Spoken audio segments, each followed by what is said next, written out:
기도하겠습니다.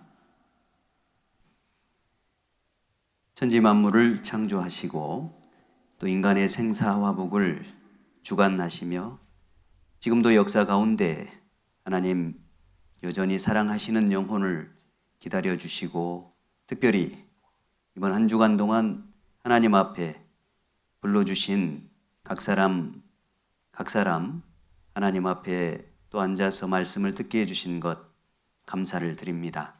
이번 기회가 사람의 초청이라기보다는 하나님께서 각 사람에게 부르신 초청이라는 것 마음속에 다시 한번 생각해 볼 수 있는 소중한 기회, 또 하나님의 말씀을 깨달은 가운데 특별한 기회를 하나님이 주셨구나라고 알 수 있는 소중한 시간이 될 수 있게 인도해 주옵소서.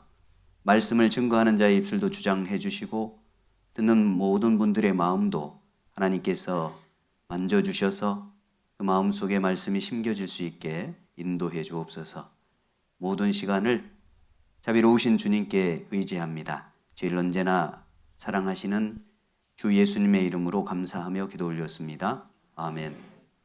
네, 우리 첫 성경으로 히브리서 신약 성경입니다.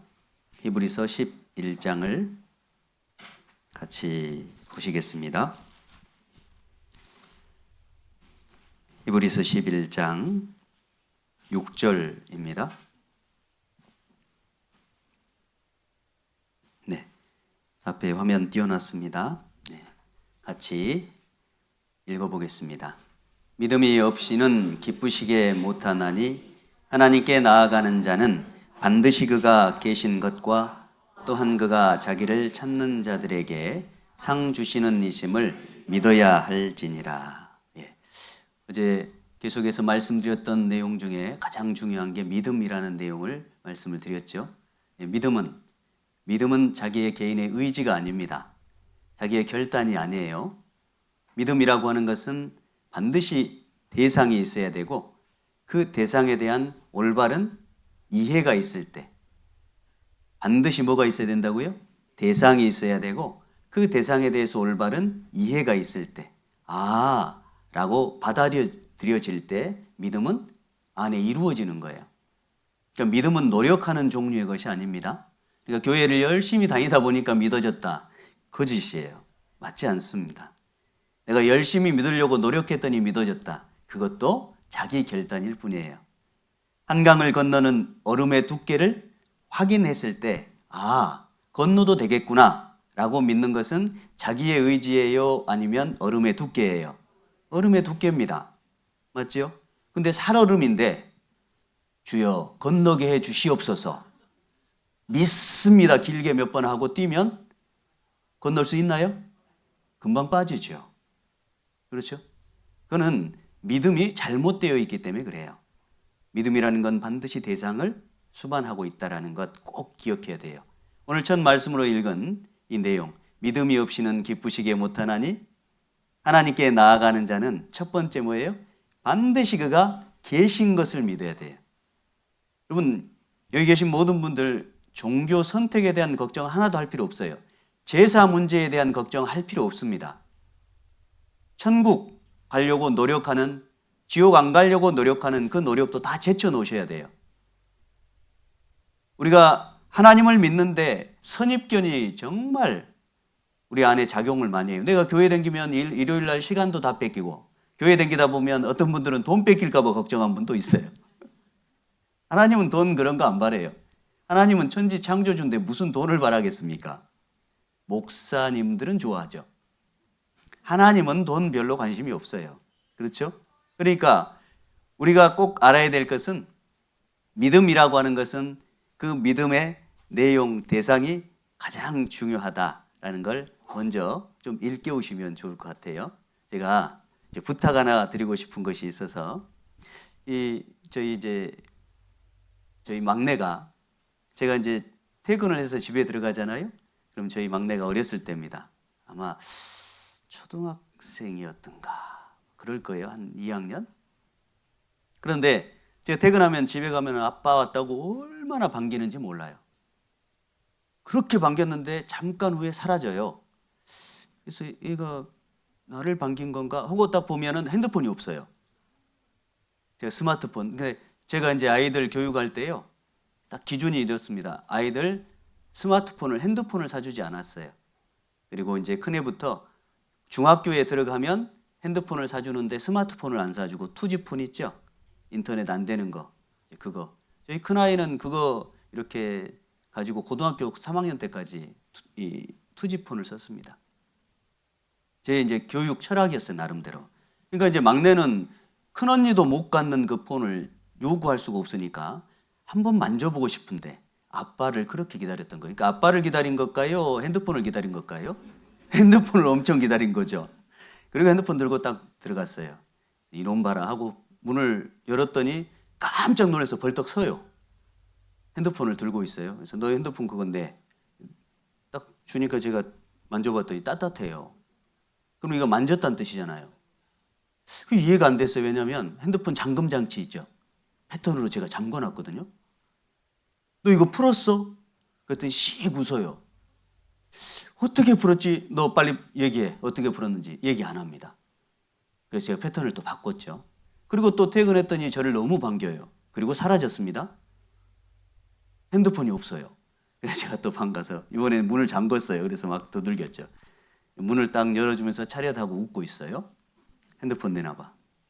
또 따뜻해요.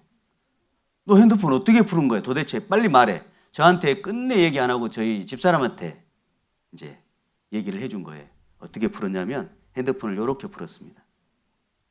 이렇게 해가지고 빛에 제가 지문 지나간 거 있죠? 그걸로 풀었어요. 이야, 천재 아니에요? 야, 내 딸이 천재네. 큰애도 뭐 별로고 그랬는데 천재. 그런데 나중에 보니까 천재가 아니에요. 학교 성적이 너무 자유로워요. 그 아이는 도대체 어떻게 이 핸드폰 패턴을 풀어버렸을까? 이유가 있죠. 보니까 너무 하고 싶은 거예요. 사람은 진짜 원하는 게 있으면요, 그거 얻고 맙니다. 맞죠? 그게 관심이에요. 관심만 있으면 무엇이든지 사람은 얻을 수 있는 존재입니다. 틀림없이 그래요. 우리 시장에서 쇼핑을 해도요, 그렇게 뭐 골라하고 막 시끄러운 시장통에서도 다 안 듣고 지나가다가 갑자기 내가 관심 있는 물건 세일한다고 하면 어때요? 그 소리가 순간적으로 들려요. 그리고 그쪽으로 바로 이동하잖아요. 얼마나 신기합니까? 내 관심은 내 마음을 끌기 때문에 내 귀가 밝아지게 됐고 눈도 밝아지게 돼 있어요. 그러니까 부탁드리는 것은 믿음을 갖는다는 것은 대상이 있고 대상에 대한 내용이 받아들여지면 믿음이 생기는데 우리의 노력은 작게 관심만 좀 가져보셨으면 좋겠어요. 정말 하나님이 계시다면 내가 한번 확인해 봐야 되겠다. 많은 증거가 있어서 믿는 게 아니에요. 저도 성경을 배울 때요, 첫날, 둘째 날, 셋째 날까지 딱 들으니까 3일차 말씀까지 제가 들으니까요, 하나님 계신 게 믿어졌어요. 그리고 제가 화장실도 못 가겠더라고요. 제가 교회를 열심히 다녔었거든요, 그 전에. 그런데 하나님이 안 믿어졌거든요. 근데 믿어졌어요. 믿어지니까 누가 가르쳐주지 않아도 제가 지옥 간다는 거 알겠더라고요. 제가 교회를 다녔었잖아요. 그러니까 나는 무조건 지옥이다. 얼마나 두려운지 몰라요. 그러니까 믿음이라는 것은 믿으려고 애쓰지 말고 관심을 좀 가지시면 돼요. 뭘 가지시라고요? 관심. 찾고자 하는 마음. 1988년도에 있었던 그 일인데 이산가족 찾기 기억나시죠? 예. 그 영상을 제가 짧게 한번 보여드릴 건데 한번 봐보세요. 이산가족을 찾는 모습을 보면 우리가 하나님을 믿는 믿음이 무엇이 진짜 필요한지 금방 알 수 있습니다. 보시겠습니다.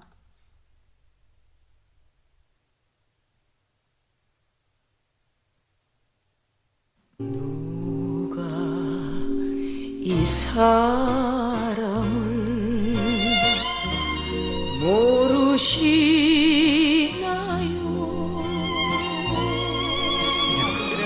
저 뒤에 한번 보세요. 대구 방송 나와주세요. 네, 대구입니다.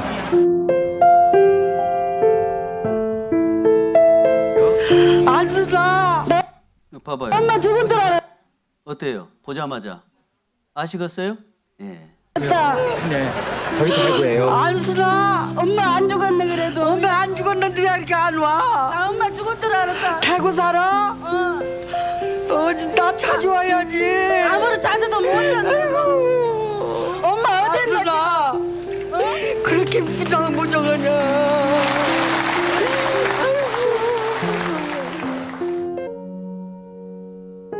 저 어렸을 때 있잖아, 이발소 집에 맡겨놓고 갔었어요. 예, 맞아요. 날씨가 흐리고요. 예, 맞아요. 오빠, 너 오빠, 이제 죽어도 원한이 없어.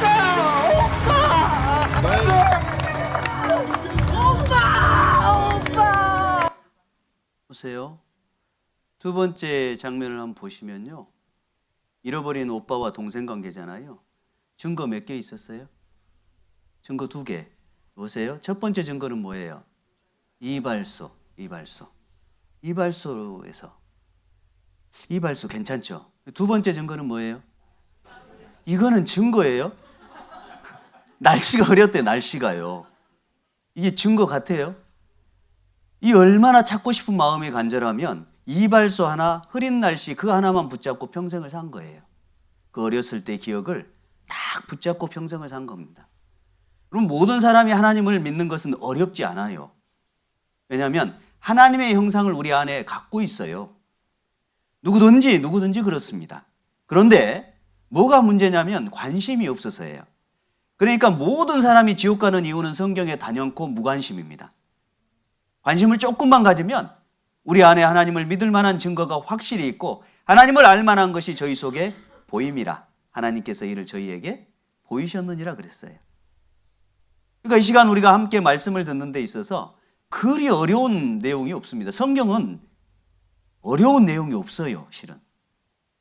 관심이 없으니까 잘 안 들리는 것뿐이지 조금만 관심을 가지면 금방 들려요. 유명한 철학자가 했던 또 수학자였던 파스칼이 했던 말이에요. 잘 들어보세요. 여기 계신 모든 분들에게 다 해당됩니다. 이 세상 모든 사람은 딱 3종류의 사람만 있다. 몇 종류요? 3종류 사람. 여기 몇 종류예요? 여기에 3종류만 있어요. 자, 들어보세요. 내가 어디에 속하는지 잘 들어보세요. 첫 번째 종류의 사람은 하나님도 모르고 관심도 없는 사람. 첫 번째. 자, 모든 사람은 태생적으로 다 첫 번째에 해당돼요. 맞아요? 다 첫 번째에 해당됩니다. 누구도 태어나서부터 하나님을 믿는 사람, 하나님을 알 수 있는 사람 없어요. 두 번째 사람입니다. 두 번째 사람. 하나님을 믿고 알되 자기가 정한 방법과 방식대로 믿는 사람. 오늘날 기독교인들이 그렇습니다. 천주교든 기독교든 어떤 종교든 자기 방식대로 자기가 원하는 신을 만들어 놓고 그렇게 믿고 살아가요. 다 똑같습니다. 이게 종교라고 하는 거거든요. 자, 그런 믿음을 하나님이 인정해 줄까요? 안 해줄까요? 인정 안 해줘요. 첫 번째 종류의 사람은 모두가 그렇게 시작하니까 상관없어요. 여러분, 그러니까 이번 집회를 통해서 내가 그동안 하나님을 알지 못했고 관심이 없었다면 관심 조금만 갖고 알려고, 알아보려고 조금만 노력하시면 됩니다. 두 번째 사람에 속한 사람은 방법을 조금만 바꾸시면 되는 거예요. 내가 하나님을 알고 믿는데 내 방법대로 말고 하나님이 정한 방법과 방식대로 믿어야 되겠다. 그 마지막 사람이 하나님을 알고 믿되 세 번째 사람은 하나님이 정한 방법과 방식대로 믿는 사람이에요. 그러면 하나님이 정한 방법과 방식은 뭘까? 생각보다 간단해요. 앞에 성경 보시겠습니다. 같이 읽어볼까요? 그러므로 믿음은 들음에서 나며 들음은 그리스도의 말씀으로 말미암았느니라. 그러므로 믿음은 하나님이 정해놓은 믿음은 어디서 난다고요? 들음에서 나야 되는 거예요. 들음은 그리스도의 말씀으로 말미암는다. 이게 얼마나 쉬운 얘기예요. 여러분 여기 계신 모든 분들 저 아십니까? 이름 정도 알아요. 그렇죠? 저 양반이 도대체 그래 부평에서 왔다고 하는데 그 외에는 몰라요. 그렇죠? 언제까지 모르냐면 제가 제 신상, 제 어떤 과거, 제 생각을 여러분께 알려드리기 전까지는 알 수 있어요? 없어요? 알 수 없습니다. 그러니까 저를 알기 위해서는 제가 제 신상에 대해서 내용을 알려드릴 때 여러분이 들어보면 저를 알아요, 몰라요? 이 간단한 내용이라는 거예요. 하나님에 대해서도 하나님이 우리에게 알려주기 전까지는 하나님을 알아요, 몰라요? 모르죠. 그래서 하나님이 믿음은 들음에서 나며 들음은 어디서 난다? 그리스도의 말씀으로 말미암는다. 하나님이 말씀을 통해서 자기를 보여주셨다 그 말이에요. 성경은 하나님이에요. 자, 여기 성경을 요한복음 1장 1절입니다. 같이 읽죠. 태초에 말씀이 계시니라. 이 말씀이 하나님과 함께 계셨으니 이 말씀은 곧 하나님이시니라. 그러므로 믿음은 들음에서 난다고 했죠? 들음에서 나옵니다. 들음은 어디서 난다고요? 말씀에서 난다고요. 근데 뭐라고 했냐면 태초에 말씀이 계시니라. 이 말씀이 하나님과 함께 계셨으니 이 말씀은 곧 뭐다? 하나님이다. 말씀은 곧 뭐예요? 하나님. 그러니까 하나님을 믿기 위해서 우리는 뭘 하고 있는 거예요? 말씀을 듣고 있는 거예요. 저 사람도 알기 위해서는 저를 들어보셔야 되잖아요. 그렇죠? 하나님도 똑같아요. 들어보고 따져보고 확인해 보는 가운데 하나님이 진짜 눈에 안 보이지만 계시는구나. 그리고 하나님은 이런 분이구나. 하나님께 나아가는 자는 반드시 그가 계신 것을 믿어야 돼요. 들어보는 가운데.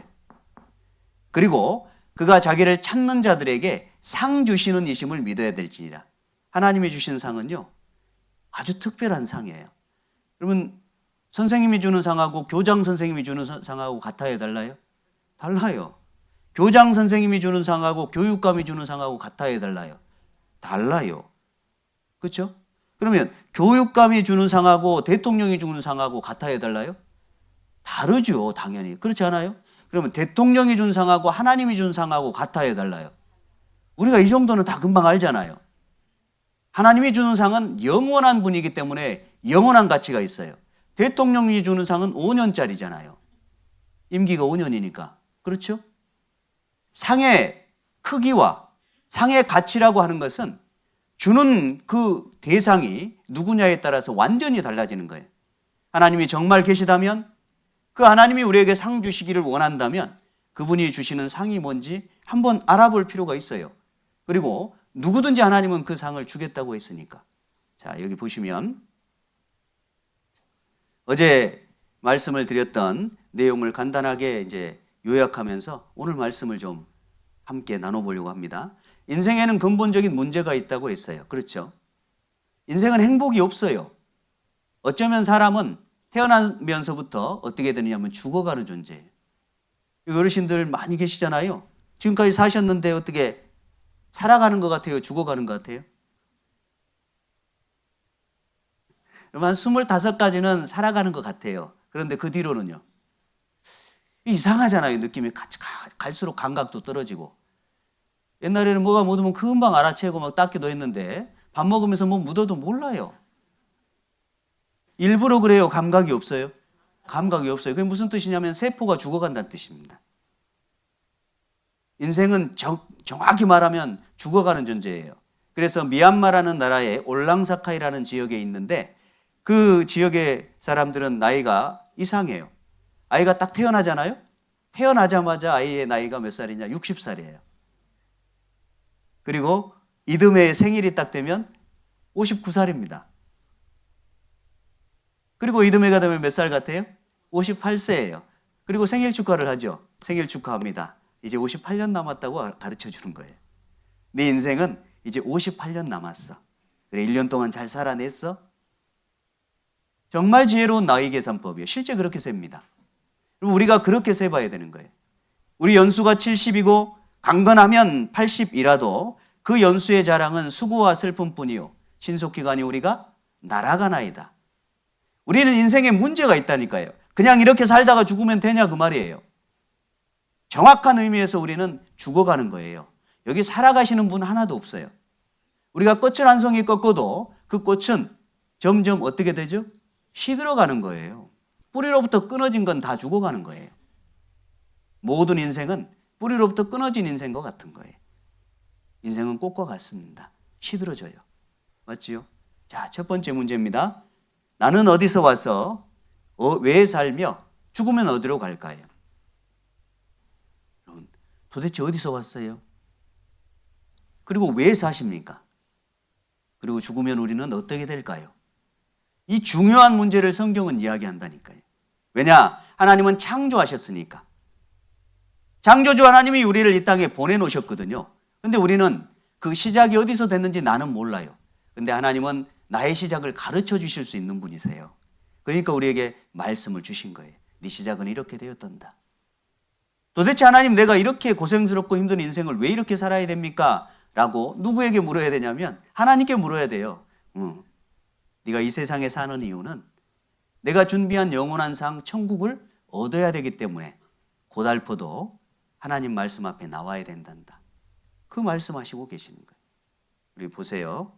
영상을 하나 보겠습니다.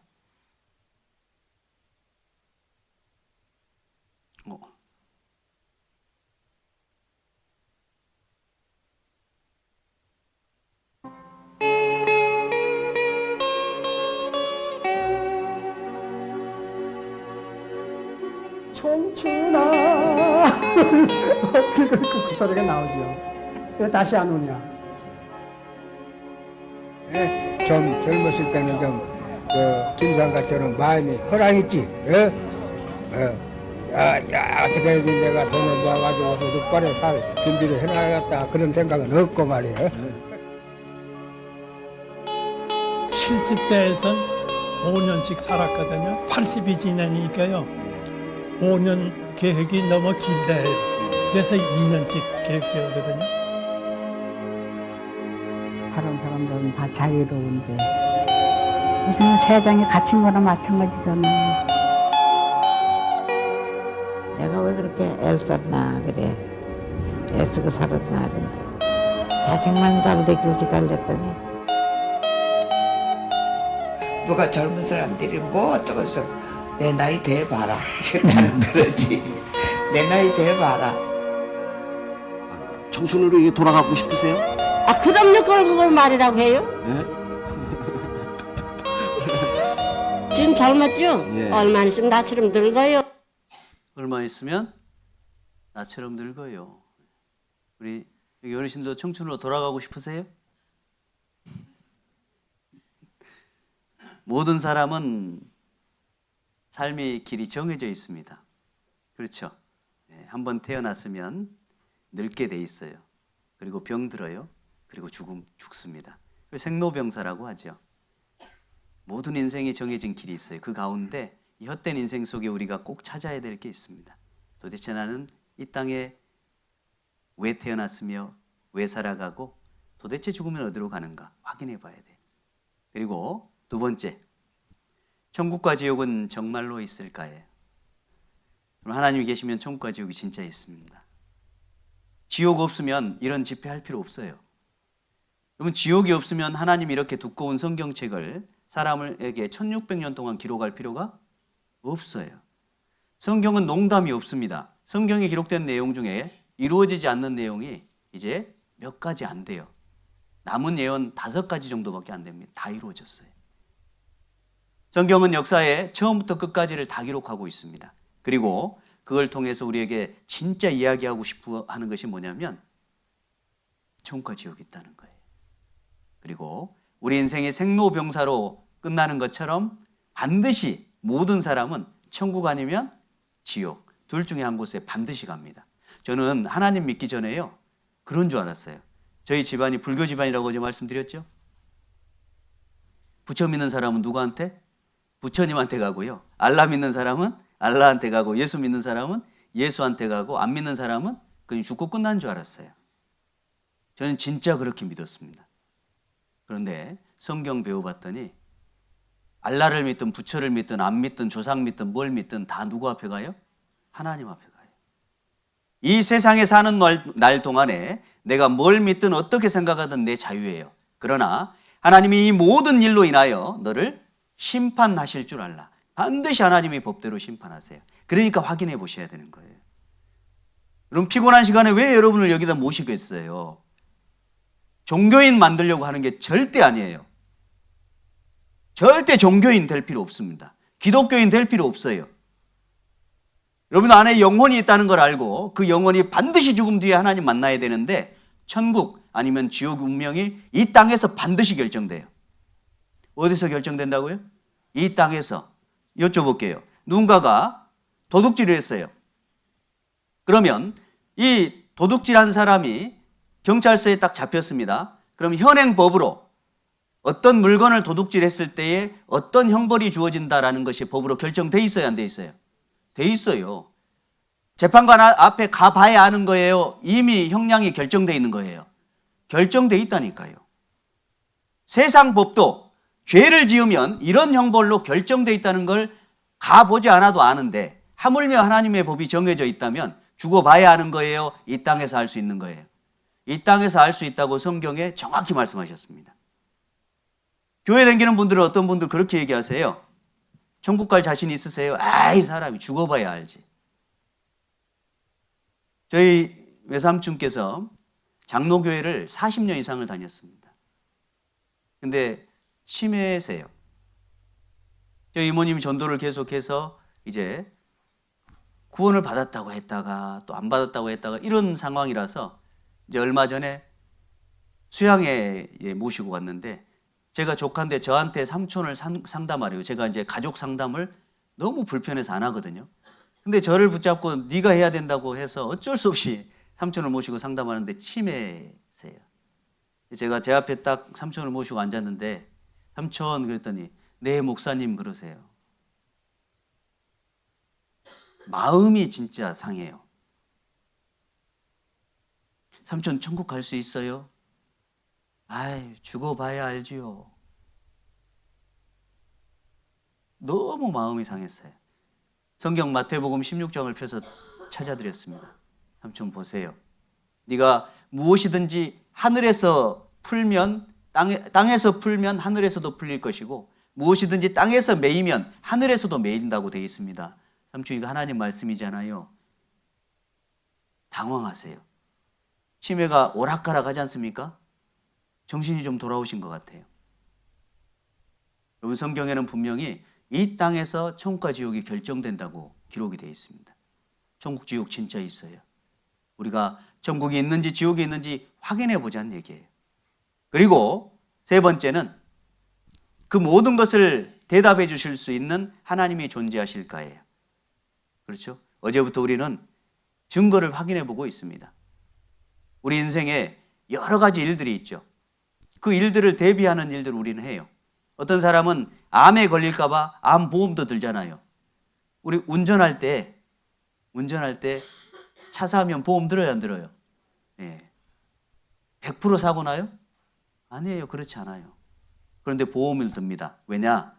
사고 위험이 있으니까 그래요. 자, 여기 보세요. 지혜로운 사람은 만약을 준비한다고 돼 있어요. 만약. 교통사고 확률이 몇 %요? 35%예요. 그런데 보험을 우리는 반드시 들죠. 자, 암 걸릴 확률이 36%예요. 보험 들어요, 안 들어요? 들어요. 요즘에 암이 워낙 많으니까 보험 듭니다. 그러면 죽을 확률은 몇 %예요? 100%예요. 죽을 준비하셨어요? 몇 자리 얻어놓은 거 말고 저희 아버님 뭐 죽을 준비 몇 자리 얘기하시더라고요. 몇 자리. 그럼 몇 자리가 죽을 준비가 아니에요. 죽음이 육신으로 끝나면 몇 자리가 맞지만 죽으면 죽음 뒤에 영원한 세상에 들어가야 될 영혼이 있다니까요. 그 죽음 준비하셨어요? 우리가 지금 모여서 함께 이 말씀을 듣는 것은 지혜로운 사람, 곧 죽음을 준비하는 사람이 되기 위해서예요. 나도 반드시 죽는 거예요. 한 번 죽는 것은 사람에게 정한 겁니다. 그 뒤에는 심판이 있어요. 심판이 있습니다. 반드시 있어요. 이 죽음을 준비하기 위해서. 영원한 천국과 지옥이 있다면 어디 갔으면 좋겠어요? 대답해 보세요. 영원한 천국과 지옥이 있어요. 어디 갔으면 좋겠어요? 천국. 천국 갔으면 좋겠죠. 이거 뭐 질문 하나 많아요. 그렇죠? 천국 갈 수 있으면 좋겠죠. 지옥 간다 그러면 기분 좋아요, 안 좋아요? 막 지옥이 어딨냐 천국이 어딨냐 한 사람도요. 에라 지옥이나 가라 그러면 뭐라 그래요? 기분 나쁘게 굉장히 기분이 안 좋아요. 그렇죠? 왜 그래요? 지옥 있지도 않다면서요. 본능이 알아요. 본능이. 자, 우리를 구원하기 위해서 이 땅에 오신 예수님, 그리고 그 예수님이 나를 위해 죽으셨다면 그 예수님을 좀 알아봐야 되지 않겠어요? 그리고 누구든지 성경 말씀을 듣고 단번에 구원받을 수 있고 천국에 들어갈 수 있다면 배워봐야 되지 않겠습니까? 맞지요? 네. 같이 읽어볼까요? 너희가 성경에서 영생을 얻는 줄 생각하고 성경을 상고하거니와 이 성경이 곧 내게 대하여 증거하는 것이로다. 이 네 개가 누구냐면 예수님입니다. 성경은 예수님에 대한 이야기고 그 예수님이 우리가 천국 갈 수 있는 길을 열어놓으신 분이에요. 그리고 누구든지 그 예수님을 올바로 믿고 받아들일 때 반드시 천국에 들어갈 수 있는 길이 열립니다. 단번에 천국 들어갈 수 있어요. 교회를 열심히 다니면서 천국 가는 게 아니에요. 믿음으로 천국 가는 거거든요. 그러니까 우리가 성경에 뭐가 있다? 답이 있다. 그래서 성경 배우는 거예요. 성경을 배우는 이유는 종교인 되기 위한 게 아니에요. 계속해서 말씀드립니다. 성경에 답이 있으니까 하나님이 우리에게 성경책을 통해서 우리의 구원의 길을 기록해 놓으셨으니까 그래요. 자, 그 성경을 어제 어떻게 기록했는지 간단하게 설명을 드렸는데 성경을 배우는 방법이 성경에는 기록되어 있어요. 뭐가 기록되어 있다고요? 방법이 기록되어 있어요. 저는요 1992년도에 구원을 받았습니다. 제가 처음 말씀을 들을 때 저는 이제 새파란 청년이었어요. 지금도 뭐 여전히 그렇죠? 네. 근데 처음에 말씀을 듣는데 이 성경에 대한 이야기를 쭉 찾아주시는데 제가 너무 충격받았어요. 그 전에 제가 교회를 열심히 다녔다고 말씀드렸잖아요. 근데 이런 말씀을 제가 처음 들어본 거예요. 이야, 성경에 이런 말씀이 있네. 제 마음을 정확히 읽어냈더라고요. 그 성경 구절이 제 마음을 한 번에 바꿨어요. 제가 그 성경을 좀 찾아드리려고 합니다. 자, 같이 읽어볼까요? 네가 혹시 심중에 이르기를 그 말이 여호와의 이르신 말씀인지 우리가 어떻게 알리오 하리라. 만일 선지자가 있어서 여호와의 이름으로 말한 일에 증언도 없고 성취함도 없으면 이는 여호와의 말씀하신 것이 아니요 그 선지자가 방자히 한 말이니 너는 그를 두려워 말지니라. 제가 이것을 설명을 해드려 볼게요. 네가 혹시 마음속에 생각하기를 그 성경 말씀이 이 성경이 하나님이 진짜 하신 말씀인지 아니면 사람이 지어내놓고 하나님 말씀에 이렇게 하는 것인지 알 게 뭐냐? 그 누가 아냐? 저는 이 말이요 너무 충격이었어요. 제 마음이 그랬거든요. 성경책은 교회 다니는 사람들이 갖고 다니는 액세서리인 줄 알았어요. 그리고 교회를 제가 다녀봐도 목사님이 주일날 설교할 때 성경 딱 한 구절 찾고 딴 얘기 잔뜩 합니다. 그리고 저의 관심은 성경책 이야기 관심도 없었기 때문에 저는 교회당 어제 말씀드렸죠. 뭐 하러 갔다고요? 병 고치러 갔다니까요. 그 목사님이 안수하면 병이 나아요. 병 고치러 간 거예요. 그러니까 저의 관심은 병 고치는 것, 그 목사님은 성경을 제대로 가르쳐 주지도 않고 그냥 이 사람들 교인 모으는 것. 그 교인들은 각자의 목적이 있었어요. 그러니까 아무 관심이 없었던 거죠, 서로. 그런데 성경을 갖고 다니는 것은 귀찮고 번거로운데 왜 갖고 다닐까? 제가요, 거기 전도사님한테 질문도 했어요. 율법은 왜 주신 거예요? 성경책 우리가 왜 보는 거예요? 이 전도사님 뭐라고 저한테 답했냐면 율법 지키면 되고 때 되면 너도 다 알게 되니까 그냥 열심히 댕기기만 하래요. 그래가지고 그 전도사님 얘기 듣고 그런가? 그리고 이제 제가 당구 치는 거 좋아해가지고 그 이제 주일날 오후 저녁 시간에 당구 치러 갔더니 전도사님이 당구 치고 있더라고요. 당구장에서 만났어요. 그러니까 그 전도사님도 성경을 모르는 거예요. 참 황당하죠. 근데 그 말씀을 처음 제가 이 말씀을 들었을 때 얼마나 놀랬겠어요.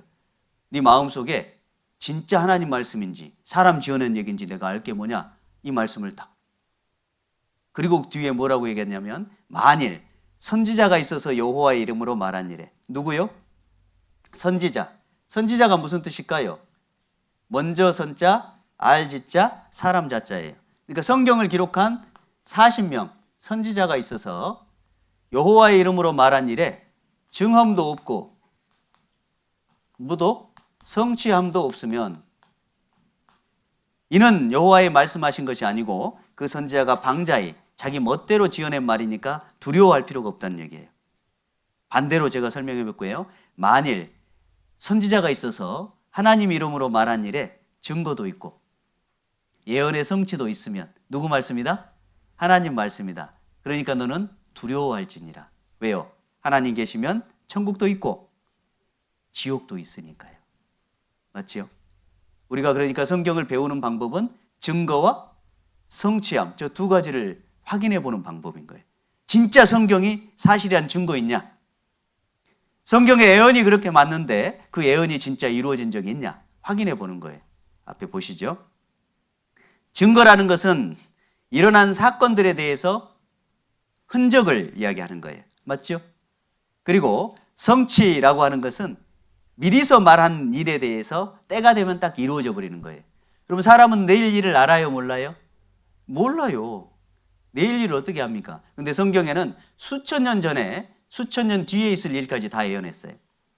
성경 처음 기록할 때 과거 수천 년 전의 역사의 시작부터 앞으로 될 역사의 끝까지 다 기록해 놨습니다. 그게 성경이에요. 왜냐하면 하나님이라면 내일 일을 알아야 되잖아요. 수천 년 뒤의 일도 알아야 되는 거예요. 그 두 가지를 확인해 보면서 아, 정말 성경이 사실이구나. 하나님이 계시는구나. 알 수 있다는 거예요. 사건이 있으면 흔적이 있게 돼 있죠. 자, 여기 눈밭에 흔적이 있어요. 누가 지나갔어요? 이거 보고 사람 지나갔다고 그러면 곤란합니다. 누가 지나갔다고요? 개가 지나갔잖아요. 이건 누가 지나갔어요? 이거 보고 또 개라고 그러면 이제 곤란하죠. 사람이에요, 사람. 그러니까 반드시 역사에는 어떤 지나간 시간들에는 뭐가 남냐면 흔적이 남아요.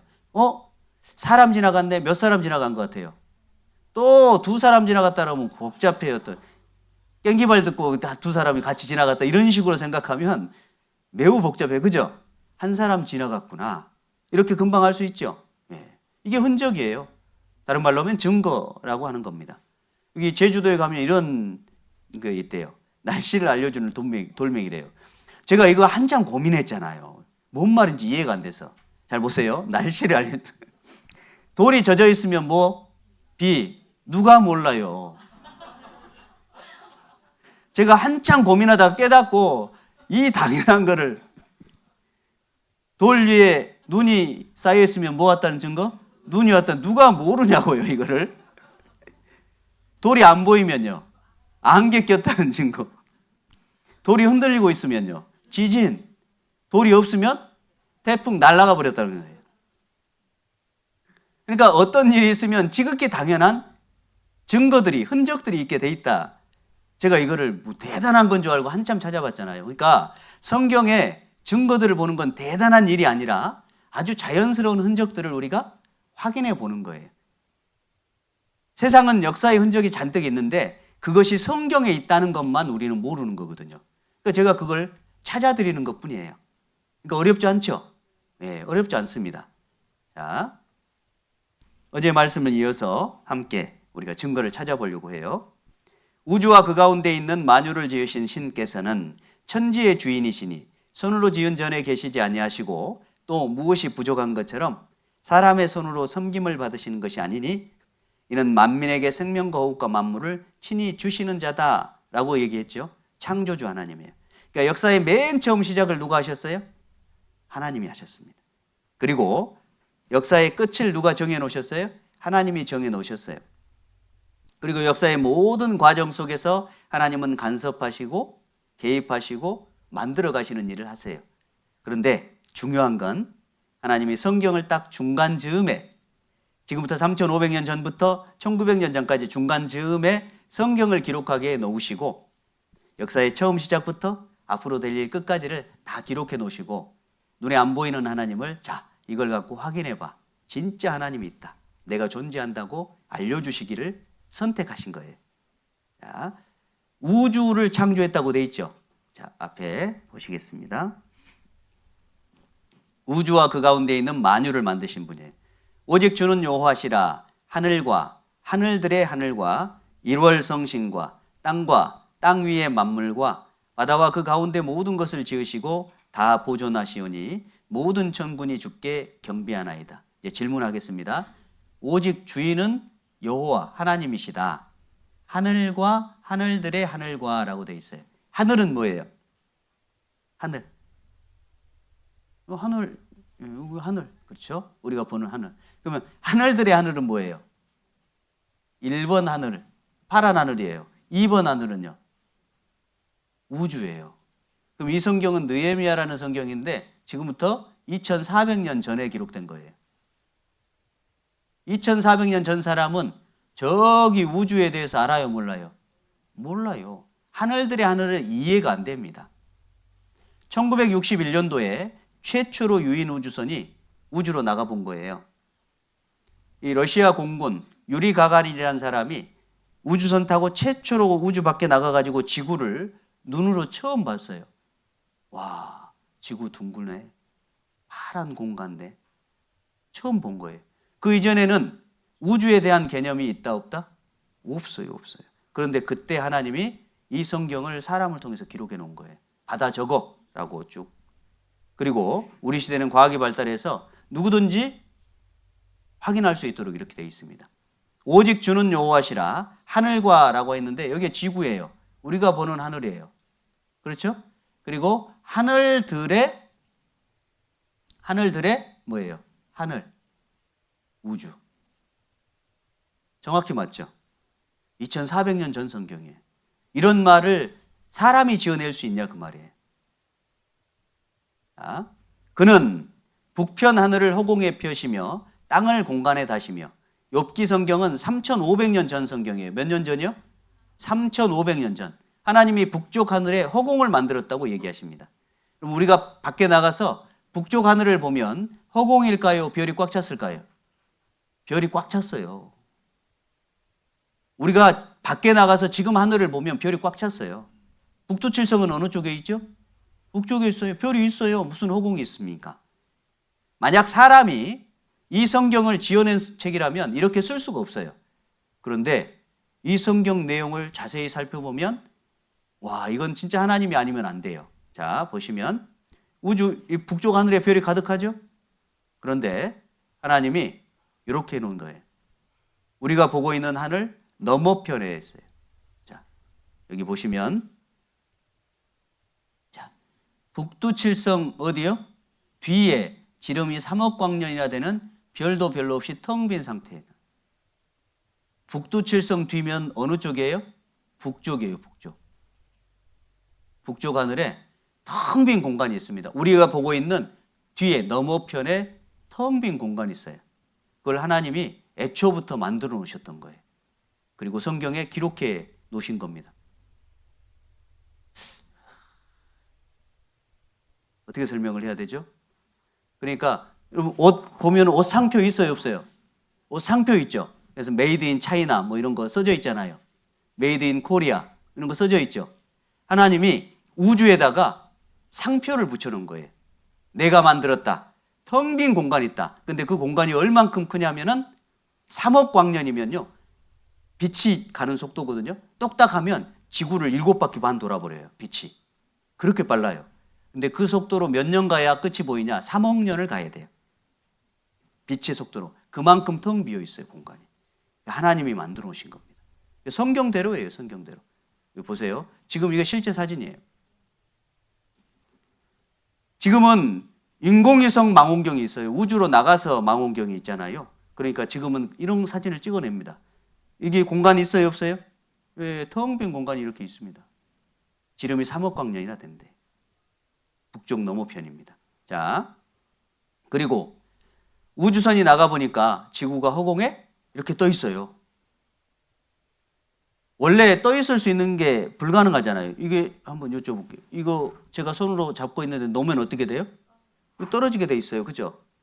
그런데 3,500년 전 사람이 컵도 아니고 물건도 아니고 지구 덩어리가 허공에 떠 있다고 써놨어요. 성경책에다가. 이해가 안 되잖아요. 그런데 우리 시대에 보니까 지구가 진짜 허공에 떠 있어요. 아, 중력이 없는 거예요. 자, 이거 보세요. 그리고 지구를 2700년 전 성경에는 둥글다고 써놨습니다. 둥글다. 우리가 땅 위가 둥글어요, 평평해요. 우리가 사는 땅은. 우리는 평평하다고 느끼잖아요. 근데 성경에는 이미 지구는 둥글둥글하게 하나님이 만들어놨다. 이렇게 얘기하십니다. 근데 생각해보면 지구가 둥글다 그러면 우리가 상식적으로 생각할 때 이게 어떻게 돼야 되냐? 이렇게 떨어져야 돼요. 떨어져야 되죠. 이게 상식적인 거예요. 이렇게. 다 떨어져 버려야 되는. 그런데 하나님은 평평하게 안 만들고 둥글게 만들어놨대요. 그래 놓고 성경에 하나님이 능력의 말씀으로 만물을 붙들고 계신다는 거예요. 붙들고. 딱 붙잡고 계십니다. 그래서 사람이 튀어나가지 않아요. 물 한 방울 안 튀어나가요. 요게. 제가 이거 잡고 빙글빙글 돌면 어떻게 될까요, 물이? 다 쏟아져 버려요. 그렇죠? 그런데 지구의 물이 70%가 지구에 물이 있는데 쏟아지지 않고 빙글빙글 도는데 유지돼요. 왜냐하면 하나님이 딱 쏟아지지 않게 붙잡고 있으니까요. 이게 하나님의 능력입니다. 자, 보세요. 같이 읽어볼까요? 내가 땅에 기초를 놓을 때에 네가 어디 있었느냐? 네가 깨달아 알았거든 말할지니라. 누가 그 도량을 정하였었는지 누가 그 준승을 그 위에 띄었었는지 네가 아느냐? 하나님이 땅에 기초 놓을 때에 네가 어디 있었냐라고 얘기해. 땅의 기초. 지구에 이 땅의 기초. 이 건물도 세우려면 뭐가 있어야 돼요? 기초를 팠어야 될 거 아니에요? 그리고 처음에 건물 지을 때 이 기초가 뭔지 정확히 알겠죠? 지구의 기초가 있답니다. 그리고 누가 지구의 크기와 무게를 정했는지 그 거리를 정했는지 네가 아느냐 이렇게 물어보는 거예요. 지구의 기초는 어떻게 생겼을까요? 지구의 기초가 성경에 불덩어리라고 이야기합니다. 불덩어리. 자, 보세요.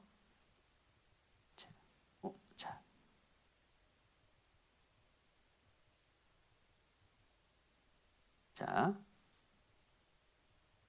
같이 읽어볼까요? 지면은 식물을 내나 지하는 불로 뒤집는 것 같고. 그러니까 지면은 뭐가 나와요? 식물 나와요. 근데 지하 땅속은요? 불덩어리. 근데 불이 뒤집어진다고 되어 있습니다. 지구의 기초가 불덩어리래요. 지금 확인해 보면 지구는 불덩어리입니다. 이렇게. 내핵이라는 것이 있는데 이건 고체인데요. 지구가 도는 속도보다 더 빨리 돌아요. 그리고 외핵은 뭐냐? 액체 덩어리예요. 그것이 용암처럼 이렇게 용암이 터져 나오잖아요. 그 액체 덩어리가 외핵이에요. 불덩어리입니다. 자, 여기 보시면 지구 중심 온도가 7173도예요. 7173도. 자, 이 내핵이 모토처럼 이렇게 회전한답니다. 모토처럼. 자, 여기 영상 하나 보겠습니다.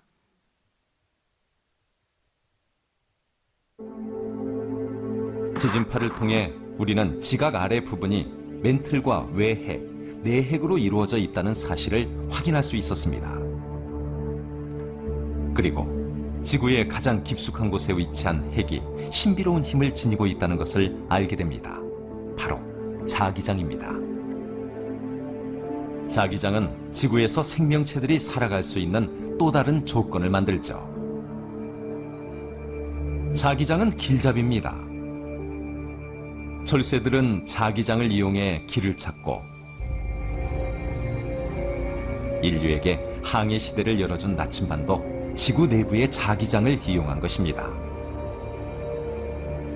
지구 내부의 자기력은 자석이 아니라 전류에서 발생하는 전작입니다. 액체 상태인 지구의 외핵은 전기 저항이 적은 철과 니켈로 이루어져 있죠. 맞닿은 두 가지 금속의 온도가 다르면 대류 현상과 함께 전기가 발생하게 됩니다. 여기 표시되죠? 아이고. 잠깐만요. 여기 보시면 돌고 있죠? 보이시죠? 네. 지구 불덩어리가 안에서 돌고 있다는 거예요. 이게 옛날 3,500년 전에 성경에 이미 기록하고 있는 거예요. 이걸 사람이 지어낼 수 있을까요? 지어낼 수 없습니다. 제가 그 가을에 이제 추석 때 되면은 무슨 떡을 해 잡수시죠? 송편. 그렇죠? 송편을 저는 이제 깨 넣은 걸 좋아하거든요. 그러니까 저희 엄마한테 엄마 저는 깨요. 그러면 이제 저희 형님은 깨를 별로 안 좋아하거든요. 그러니까 각자 달라요. 그래서 이제 밖에 이제 놀러 갔다가 집에 딱 들어오면 엄마 내 거 그러면 송편을 딱 갖다가 네 거 이렇게 주세요. 그럼 제가 이렇게 열어보면 뭐가 들어있을까요? 왜냐하면 친엄마니까 깨가 들어있어요. 그리고 정확히 그 많은 떡에서 딱 깨 들어있는 걸 저한테 찾아줘요. 어떻게 찾을까요? 엄마가 만들었으니까 하는 거예요. 송편 속에 뭐가 들었는지 엄마는 만들었으니까 그걸 다 구별시켜 놨어요. 나름대로 방법대로. 그리고 제가 먹고 싶어하는 그 떡을 자 우리 아들 먹어 하고 주시는 거예요. 성경은 하나님의 인생을 위해서 우리 지구가 어떻게 만들어졌는지 정확히 설명하고 계십니다. 그리고 그 속에 불덩어리가 없으면 지구상에 생명체가 존재할 수 없대요. 우리가 이 땅에 이렇게 살아가고 있는데 절대 안에 불덩어리가 돌아가지 않으면 살아갈 수가 없답니다. 얼마나 놀라워요. 이 성경은 그냥 이야기가 아니라 창조주 하나님이 이 세상을 만드신 기초에 대한 이야기인 거예요. 자, 보세요. 북방에서는 금빛이 나오나니 하나님께는 두려운 위험이 있느니라. 자, 보세요. 그 엄청난 불덩어리가 날아오는데 여러분 이렇게 모닥불 피워놓으면 불쬐잖아요. 불에다 갖다 손대요? 아니면 먼지익이 돼요? 멀찌익이 되죠. 왜냐하면 불에서 오는 열기 때문에 그러잖아요. 태양에서 오는 열기가 너무 뜨거워서 원래 지구가요. 지구의 태양과 거리상으로 딱 과학자들이 연구해 보면 이 지구가 다 타져버린대요. 그런데 희한하게 유지가 돼요. 이유가 뭐냐면 지구 안에서 도는 불덩어리 있죠. 그것이 자기장이라는 것을 만들어서 힘을 만들어서 막아준대요. 태양풍을. 그래서 우리가 살 수 있답니다. 그리고 아주 적당한 온도로 지구 온도 평균 몇 도예요? 어제? 15도. 아주 적당한 온도로 정확히 유지해 주는 거예요. 그게 사람으로 거할 수 있게 만들어 놓으신 하나님의 사랑이에요. 섭리입니다. 그러니까 이 땅은 누구를 위해서 만들었어요? 사람을 위해서. 자, 여기 잠깐 영상, 오늘 찬양도 해주셨는데 영상 하나 보겠습니다.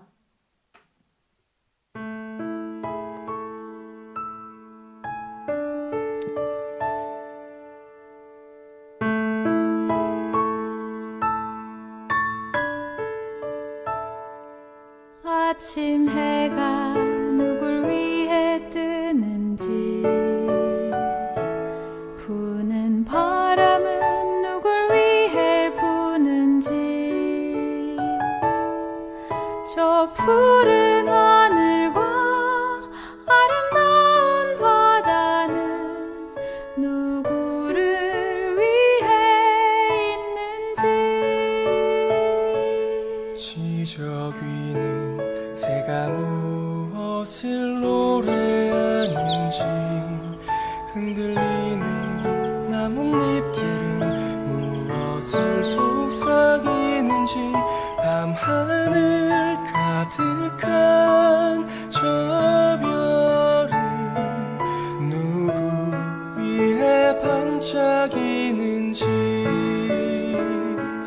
이 모든 것 다 널 위한 주님의 사랑 이 모든 것 다 널 위한 사랑의 노래 주께서 널 위해 만물을 지으시고 널 향한 사랑을 전하시네 보이지 않는 주님의 사랑이 늘 너를 감싸고 있음은 날마다 뜨는 저 태양처럼 변함없는 주의 사랑이 같이 읽어볼까요? 이는 사람으로 하나님을 혹 더듬어 찾아 발견케 하려 하심이로되 그는 우리 각 사람에게서 멀리 떠나 계시지 아니하도다. 우리가 그를 힘입어 살며 기동하며 있느니라. 사람의 목적은 하나님을 혹 더듬어 찾아 발견하는 거예요. 그는 우리 각 사람에게서 멀리 떠나 계시지 않습니다. 우리가 인생을 살아가는 가장 중요한 이유와 목적은 하나님 발견하는 거예요. 근데 옆에 계세요. 아주 가까이 계십니다. 그래서 우리 함께 이 성경을 배우는 가운데서 하나님을 반드시 만날 수 있어요. 좀 피곤하니까 5분 쉬었다가 다시 시작하도록 하겠습니다. 지금 33분이니까 38분에 시작하겠습니다.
시작을 또 해볼까요? 피곤하시죠? 네. 앉아서 말씀 듣는 게 너무 힘듭니다. 운동을 잠깐 한번 해볼까요? 각지 한번 끼우셔서 앞으로 쭉 이렇게 위로 한번 올려보세요.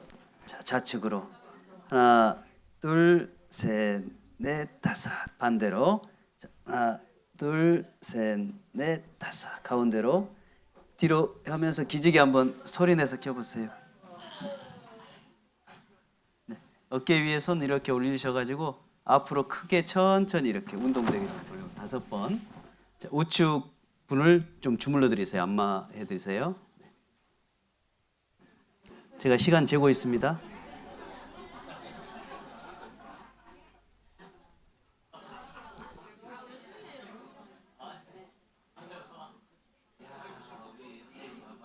네, 됐습니다. 반대로.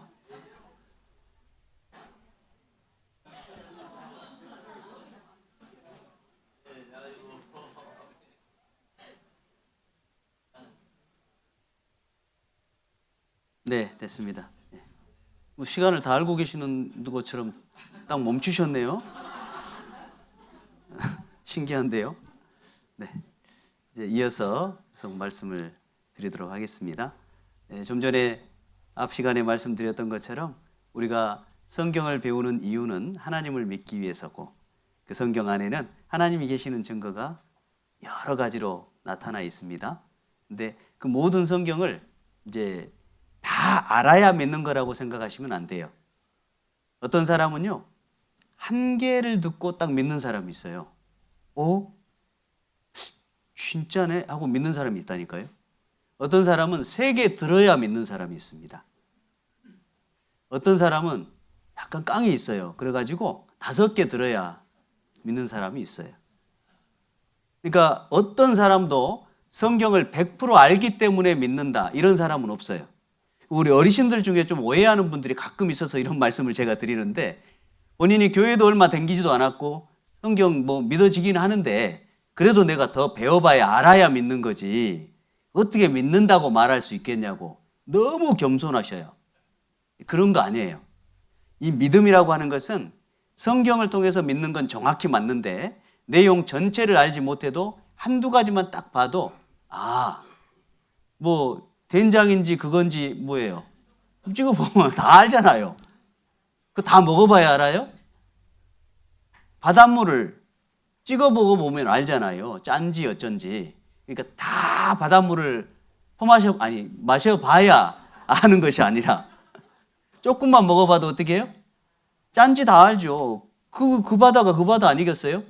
그게 똑같습니다. 그 말씀이 그 말씀인 거예요. 그러니까 사람들이 믿는 방식이 생각이 다 달라서 하나님이 여러 모양과 여러 방식으로 설명한 거지. 어떤 사람은요, 과학을 잘 알아. 어떤 사람은 역사를 잘 알아요. 그래서 과학적 증거를 보면 금방 믿는 사람이 있어요. 어떤 사람은 역사 봐야 믿는 사람이 있고요. 이해되시죠? 그러나 분명한 건 내가 확실한 증거 한 가지만 갖고도 믿어지면 그 믿음은 하나님 앞에 인정되는 믿음인 거예요. 맞죠? 네. 우리 계속해서 증거에 대해서 우리가 좀 확인해 보도록 하겠습니다. 이 세상을 창조한, 우주를 창조하고 지구를 창조하고 또 바다를 만드시고 하늘 위에 나는 새를 만드시고 짐승을 만드시고 또 바다의 물고기를 만드시고 여러 종류의 식물과 과일을 만드신 하나님. 그 모든 것들을 만든 이유, 목적은 누구 만들려고요? 사람 만들려고. 사람 때문에. 그러니까 모든 것은 누구를 위해 존재한다? 사람 때문에 존재합니다. 어항을 집에다가 물고기 키우고 싶어서 어항을 갖다가 사다 놨는데 첫 번째 물고기를 넣고 두 번째 모래를 붓고 세 번째 해초를 넣고 그 다음에 물을 붓는다. 이거 맞아요? 뭐부터 넣어야 돼요? 모래. 그리고 여러 가지 것들을 세팅 다 해야 돼요. 산소 기기도. 그 다음에 뭘 부어야 돼요? 물을 부어야 돼요. 그 다음에요, 마지막에 물고기를 넣어야 돼요. 맞죠? 그래서 6일 동안 천지를 하나님이 창조하실 때 맨 나중에 창조한 게 누구예요? 사람을 만드셨습니다. 그리고 그 사람을 만들 때는 모든 것을 다 종류대로 만들었다고 하는데 사람 만들 때는 뭐라고 얘기하냐면 하나님의 형상대로 만들었다고 했어요. 새는 세대로 만들었어요. 그죠? 개는 개대로 만들었다고요. 그러니까 개는 뭐 같이 살면 돼요? 그렇습니다. 개는. 근데 요새 개를 막 사람같이 살게 하려고 애를 써가지고 문제가 심각해요. 고양이는 고양이대로 만들었으니까 뭐처럼 살면 돼요? 고양이처럼 살면 되는 거예요. 근데 사람은 누구 형상대로 만들었다고요? 하나님. 그럼 이 사람은 뭐처럼 살아야 돼요? 하나님처럼 살아야 되거든요. 근데 사람이 짐승처럼 살기 때문에 지옥에 들어가는 거예요. 사람이 짐승처럼 산다는 것은 보이는 것에 만족하고 그냥 그것이 전부인지 알고 살아가는 거예요. 짐승은 배부르고 배 따수면 딱 돼요. 등 따시면 자요. 그거 딱 되는 거거든요. 짝짓기 하면 딱 끝나요. 근데 사람은 그런 걸로 만족이 안 돼요. 왜요? 하나님의 형상을 닮았으니까 그렇습니다. 하나님이 사람을 만들 때 구체적으로 어떻게 만들었는지, 그리고 그 사람 안에 하나님이 뭘 넣어놨는지 자세히 설명하거든요. 자, 앞에 보겠습니다.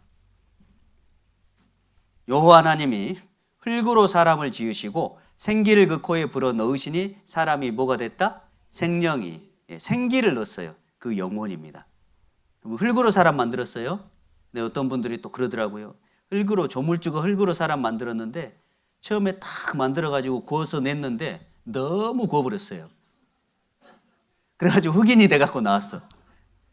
그래가지고 이러면 안 되는데 두 번째 만들어서 구웠는데 마음이 막 조마조마해서 너무 빨리 꺼내버렸어요. 그래 백인이 나왔네요. 이제 안 거예요. 이제 시간을 안 거예요. 그래가지고 넣어서 적당한 때에 딱 꺼내놨더니 뭐가 나왔어요? 노릇노릇하게 나와가지고 황인이 된 거예요. 그래서 여러분 자부심을 갖고 사세요. 뭐 이렇게 얘기하는데 흙으로 만들었다는 건 그렇게 만들었다는 뜻이 아니에요. 흙의 재료를 가지고 사람을 만들었다는 뜻이고 흙과 사람이 같은 원소라는 뜻입니다. 자, 보시면 성경에 보면 한줌 흙이라고 찰토라고 성경에 사람을 이야기하는데 사람이 죽으면 어디로 가요? 네, 흙으로 가요. 여기 머리카락 나일론 같아도 흙이에요. 손톱 플라스틱이에요, 흙이에요? 흙입니다. 뼈는 플라스틱이에요, 흙이에요? 흙이에요. 그러니까 우리 몸 전체는 뭐가 만드냐? 흙의 구성 성분이에요. 전부 다 똑같습니다. 그러니까 죽으면 흙으로 돌아가는 거예요. 그럼 비닐은 땅에 묻으면 뭐가 돼요? 비닐이에요. 흙으로 안 돌아갑니다. 농사할 때 비닐을 씌워가지고 농사하시죠? 그럼 다 걷어서 버려야 되잖아요. 땅에 묻으면 어떻게 돼요? 안 썩어요, 이게. 플라스틱은 플라스틱일 뿐이에요. 안 썩습니다. 흙으로 안 돌아가요. 왜냐하면 원래 재료가 다르니까 그래요. 사람은 흙으로 돌아가는 거예요. 왜요? 흙으로 만들었으니까. 흙에서 왔으니까요. 자, 똑같은 흙인데 어린아이의 손에 들어가면 장난감 집이 됩니다. 똑같은 흙인데 도공의 손에 들어가면 도자기가 나와요. 똑같은 흙인데 과학자들 손에 들어가면 반도체라는 아주 중요한 기기가 나옵니다. 이건 뭐의 차이냐면 만든 사람의 지혜와 능력의 차이가 있는 거예요. 같은 재료로 다른 것을 만들 수 있는 능력. 그 차이로 똑같은 재료인데 다른 결과물이 나옵니다. 맞죠? 그러니까 하나님 손에 흙이 잡히니까 뭐가 됐냐? 사람이 되는 거예요. 자, 흙의 원소와 사람의 원소를 오늘날 우리 시대에는 과학으로 분석해요. 똑같아요. 인체의 구성 성분은 흙과 똑같은 물질이라는 사실이 발견됐대요. 가치로 따지면 1.98달러래요. 좀 더 가치를 따져놓고 보면 한 5달러 된대요, 사람 몸이. 5달러면은 우리 원화로 환산하면 어느 정도 돼요? 한 7,000원 되나요? 7, 8,000원? 그럼 사고 났는데 사람이 죽었어요. 8,000원 여기 있습니다. 이렇게 주면 돼요? 거스름돈은 필요 없는데 그냥 안 돼요. 왜 안 돼요? 흙이 아니에요. 사람은 인격의 가치가 있기 때문에 아주 특별하니까. 근데 몸의 가치는 구성 성분으로 따지면 잘 쳐줘봐야 8,000원이 있대요. 8,000원 가치. 자, 흙은 어떤 원소로 구성되어 있는가? 사람 몸은 어떤 원소인가? 똑같습니다. 똑같아요. 자, 같이 읽어볼까요? 믿음으로 모든 세계가 하나님의 말씀으로 지어진 줄을 우리가 아나니 보이는 것은 나타난 것으로 말미암아 된 것이 아니니라. 이게 대단한 얘기예요. 여기 제가 써볼게요.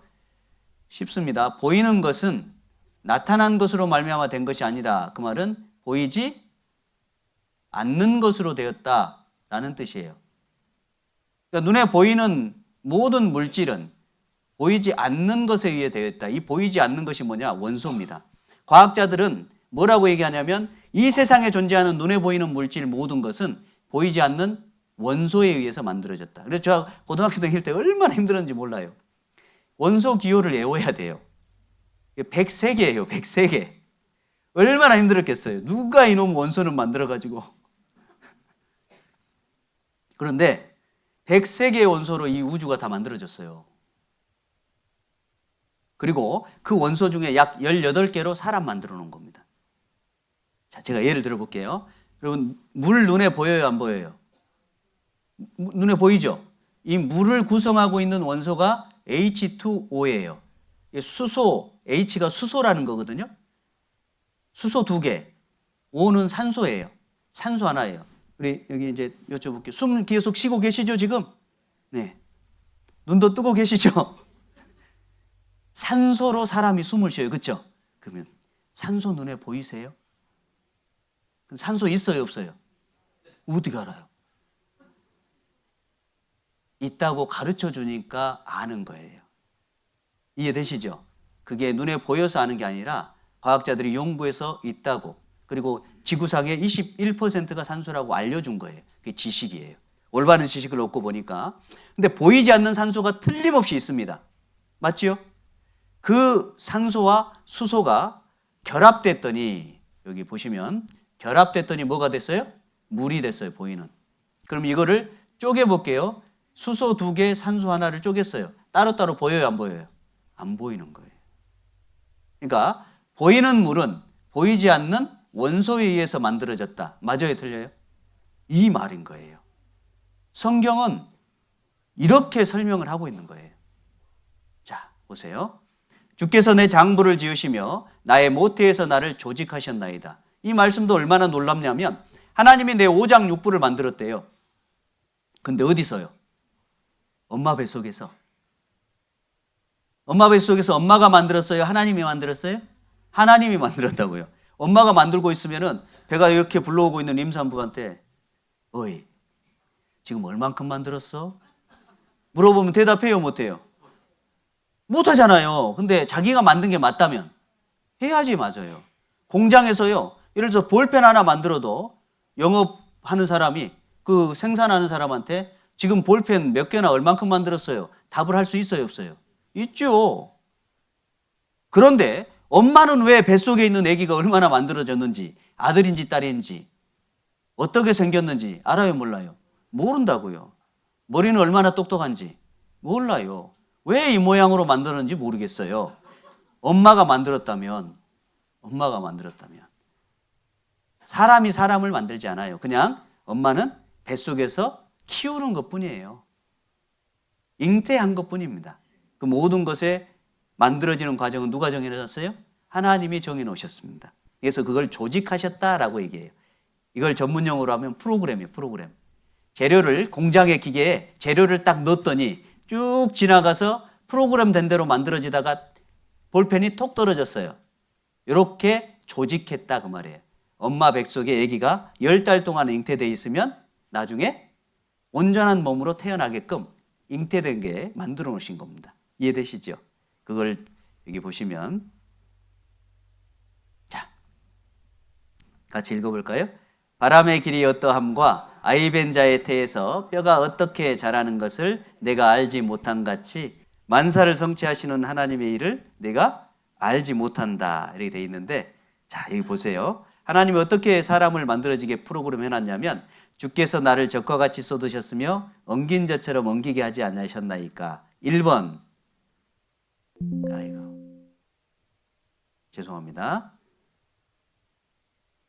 자, 1번 뭐라고 돼 있냐면 가죽과 살로 내게 입히시며, 두 번째는 뼈와 힘줄로 나를 뭉치시고 그랬습니다. 이게 이제 이상한 말이에요. 여러분, 찰흙으로 뭐 만들어 보셨어요? 찰흙으로 뭘 만들면 찰흙으로 모양부터 만들고 철사 집어넣어요? 아니면 철사 만든 다음에 찰흙 붙여요? 우리 금방 알겠죠? 근데 지금 이 성경은 뭔 얘기냐면 먼저 찰흙으로 만들어 놓고 철사 집어넣는다 이 소리를 하는 거예요. 이 건물을 짓는데 콘크리트를 다 부어놓고 철근 집어넣는다 그 뜻이에요. 말이 돼요, 안 돼요? 말이 안 되는 거거든요. 사람을 만드는데 뼈부터 만드는 것이 이치에 맞아요? 살가죽부터 만드는 게 이치에 맞아요? 뼈부터 만들어야 되잖아요. 근데 하나님은 엄마 뱃속에서 살가죽부터 먼저 만들어지고 그 다음에 뼈 힘줄이 두 번째 생기게끔 만들었다는 거예요. 놀랍게 지금은요, 엄마 뱃속을 촬영해냅니다. 아이가 자라는 과정을. 자, 봐보죠. 앞에 보시겠습니다.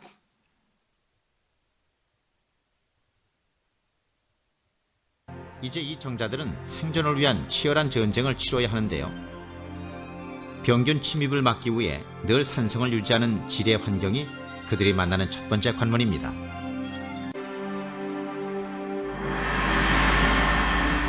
아직 특별한 형태를 갖추진 못했지만 이것이 인간의 초기 모습입니다. 세포는 4개에서 8개로 다시 16개로 나눠지고 이런 체세포 분열을 통해 새 생명이 탄생되는 거죠. 며칠 후면 이런 모습을 하게 되죠. 임신 9주가 된 아기의 손입니다. 이제 이곳의 기관 세포들이 특별한 문제가 없는 한은 아기의 손 모양은 전보다 더 분명해질 것입니다.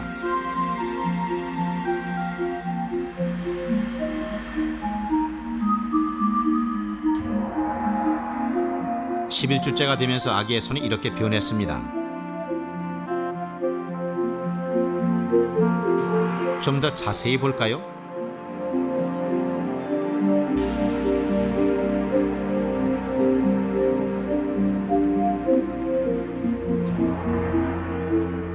(12주가) 되면 손과 팔에 뼈 모양이 보이기 시작합니다. 자, 성경대로 맞아요? 네, 먼저 살가죽이 생겨요. 그 다음에 뼈가 생깁니다. 3,500년 전에 성경에 미리서 기록해 놨어요. 어떻게 할까요? 하나님이 가르쳐 주신 거예요. 사람이 지어낸 게 아닙니다. 성경에 하나님이 모든 것을 만들었다는 증거가 가득가득 있어요.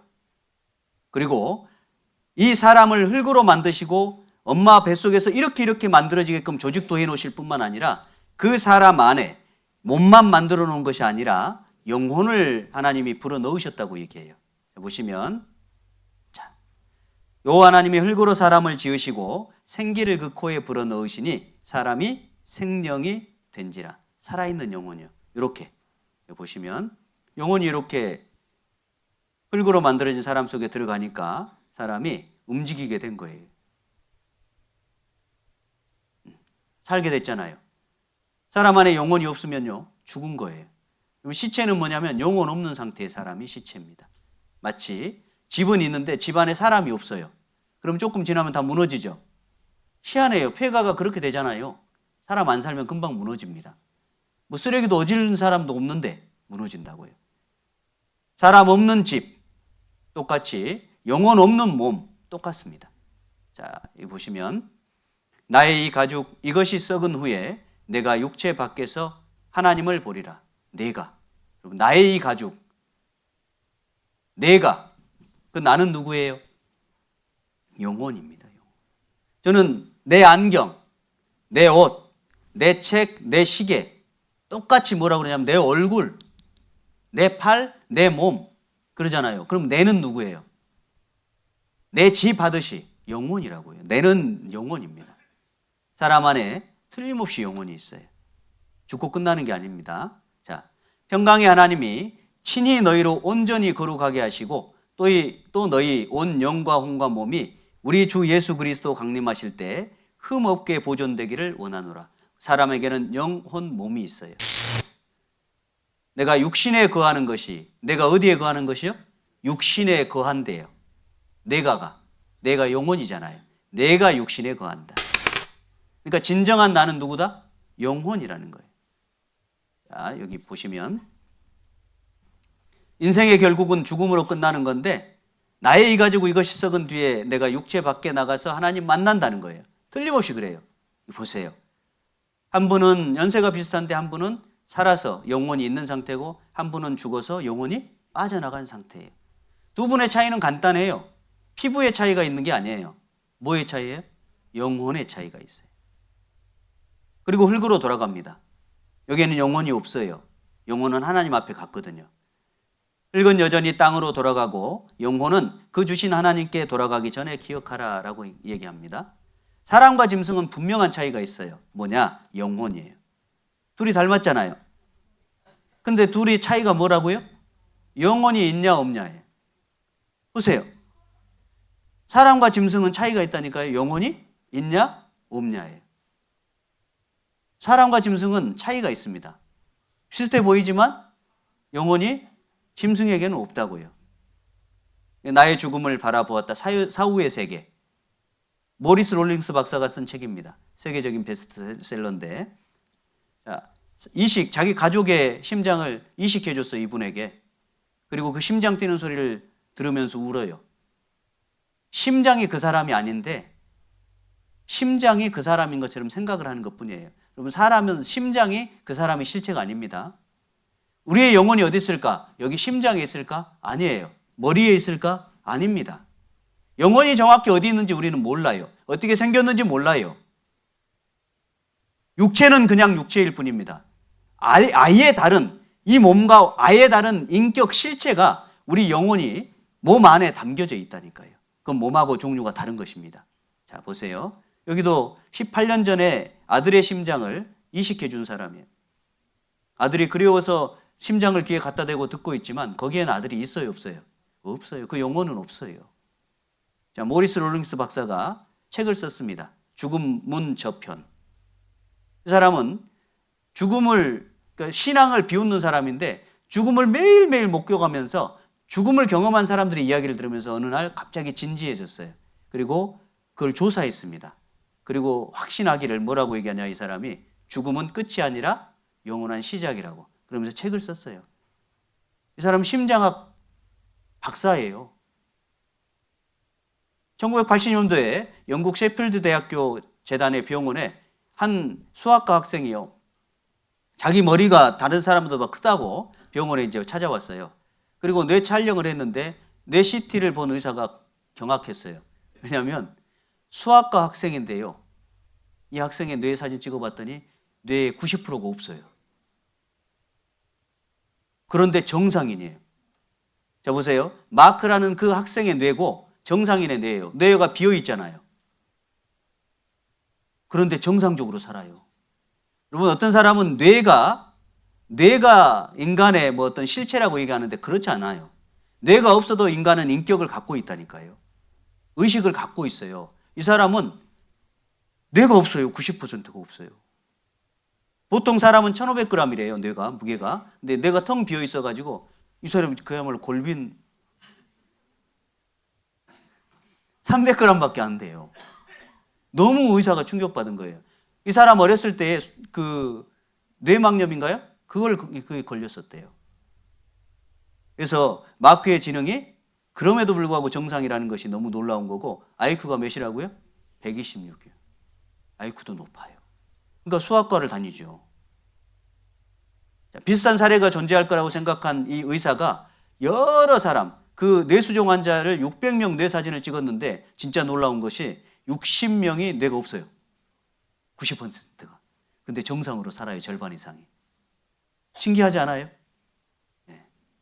절반 이상이 정상적인 생활을 합니다. 뇌가 없어도. 여러분, 그러니까 뇌에 의해서 사람의 인격이 만들어지는 게 아니라니까요. 사람의 인격은 영혼이에요. 사람의 인격은 심장도 아니에요. 영혼이라니까요. 뇌가 90%가 없어도 인격을 정확히 갖고 있잖아요. 원래 그래서 뇌학자들이요, 생각을 완전히 바꿨습니다. 그래서 지금은 신경과학에 의하면 뇌 기능이 멈추면 인지할 수 없고 경험할 수 없다고 얘기하는데 전혀 달라요. 그렇지 않다고 얘기해요. 자, 죽음 뒤에 또 다른 세계가 있다. 자, 뇌사 판정 후에도 정신활동 온전히 기억하고 있고, 뇌가 의식을 지배한다는 의학계 상식을 뒤집었다는 거예요. 뇌가 의식을 지배하지 않아요. 뇌가 90% 없어도 의식이 있다 없다? 있다예요. 그 의식은 뭐냐? 영혼입니다. 그래서 이렇게 머리 수술해서 뇌가 절반 쪼개진 사람도 정상으로 살잖아요. 자기 의식이 정확히 있다니까요. 이 사람 보세요. 머리 사고로 맞아가지고 이렇게 뇌가 절반이 날아갔어요.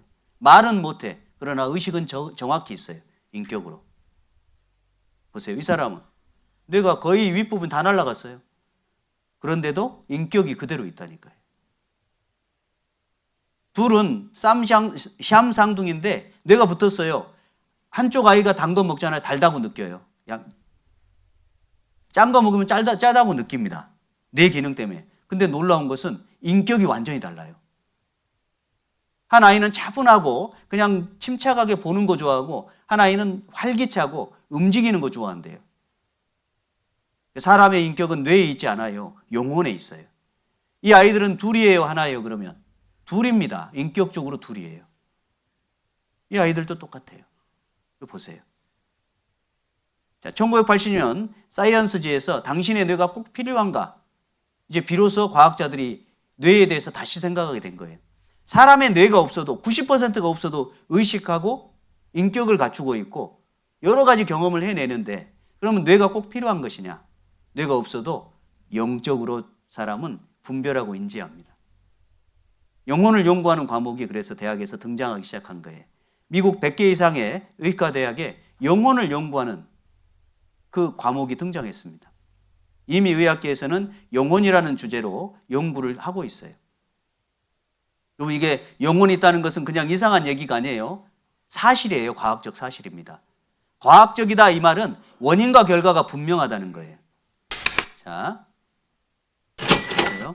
영혼 없는 몸이 죽은 것 같이라고 돼 있죠. 죽음이란 육과 영의 분리예요. 그러니까 여러분이 죽어도요. 몸은 이 땅에 있지만 여전히 누구보다 더 확실하게 살아 있습니다. 그리고 누구 만난다고요? 하나님 만나는 거예요. 사후의 세계. 많은 사람이 다 경험을 했습니다. 임사체험 경험자. 자, 영혼 임사체험을 경험했던 사람들의 특징이에요. 이탈 현상을 첫 번째 경험한답니다. 두 번째 터널 현상을 경험하고 저 끝에 빛이 보인대요. 그리고 세 번째는 순식간에 자기가 살았던 과거를 필름이 지나가듯이 펼쳐본대요. 네 번째는 누군가의 만남이 이루어진답니다. 이게 임사체험자들의 동일한 경험이에요. 실제 죽음 뒤의 세상이 있다는 거예요. 많이 하게 돼요. 어떻게 의미 있게? 네, 많은 사람들이 죽음 뒤를 경험합니다. 그리고 마지막 자기 인생에 대해서 깊이 돌아보게 된다고 하잖아요. 왜냐하면 인생에서 제일 중요한 문제는 그겁니다. 내가 산 날들이 하나도 안 없어져요. 우리는 머릿속의 기억이 다 사라지잖아요. 우리의 뇌, 우리의 심장, 우리의 모든 몸은 노화되지만 우리의 영혼은 노화되지 않아요. 늙지 않습니다. 그러니까 내가 살았던 기억이 영혼에 다 담겨져 있어요. 어쩌면요, 우리가 영혼이 몸에서 빠져나가잖아요. 그러면 진짜 완벽한 지식을 갖습니다. 그래서 어떤 임사체험자는 날 때부터 소경이에요. 근데 죽었다가 살아났거든요. 소경인데 본 경험이 있어요, 없어요? 없는데 나가자마자 사람들의 모습, 새의 모습, 그 모든 것들을 인지해버려요. 이게 뭔지. 영혼은 완벽한 지식을 소유하고 있습니다. 영혼이 있어요, 실제. 자, 보시면 그 영혼이 빠져나가면 하나님의 심판대 앞에 이렇게 서게 됩니다. 그리고 그 심판대 앞에서 그 범죄한 모든 일을 하나님 앞에 두려움 가운데 심판을 받게 돼요. 영원한 지옥에 떨어질 거예요. 우리가 성경을 배우는 이유는 이것 때문입니다. 자, 같이 앞에 읽어볼까요? 맨 아래. 나 곧 내 영혼이 여호와를 기다리며 내가 그 말씀을 바라는도다. 나 곧 내 영혼이요.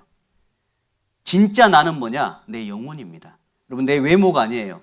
여기 계신 연세 많으신 분들도 그렇고 젊은 분들도 그렇고 똑같이 같은 영혼이에요. 그리고 영혼은 절대 늙지 않아요. 자, 사람의 영혼 몸의 속성이 따로 있습니다. 몸은 식욕, 성욕, 수면욕이 있고 혼은 지식, 감정, 의지가 있어요. 그런데 영혼의 특징이 뭐냐면 신을 찾는 마음이 있어요. 그리고 선악을 분별하는 양심이라는 게 있습니다. 누가 안 가르쳐줘도 잘못한 게 양심에 걸리는 게 있어요. 그건 누가 가르쳐주지 않아요. 그리고 가장 중요한 것 중에 하나는 영혼을 사모하는 마음이 있습니다. 우리 어르신들 아유 빨리 죽어야지 이렇게 하시잖아요. 근데 건강하게 재밌게만 살 수 있으면 어떻게 살고 싶어요? 얼른 죽고 싶어요? 오래 살고 싶어요? 예, 몸이 너무 아프고 힘드니까 죽고 싶다는 얘기를 하시지, 솔직히 말하면 오래오래 살고 싶죠. 건강하게만 산다면. 그렇죠. 사람은 원래 영원히 살고 싶은 마음이 있습니다. 왜냐하면 우리 영혼이 영원히 사는 존재로 만들어져 있기 때문에 그래요. 여러분, 물을 마시고 싶다라고 느끼는 것은 뭐가 있으니까? 물이 있으니까예요. 물이 있으니까. 배고파, 밥 먹어야지. 뭐가 있으니까? 밥이 있으니까예요.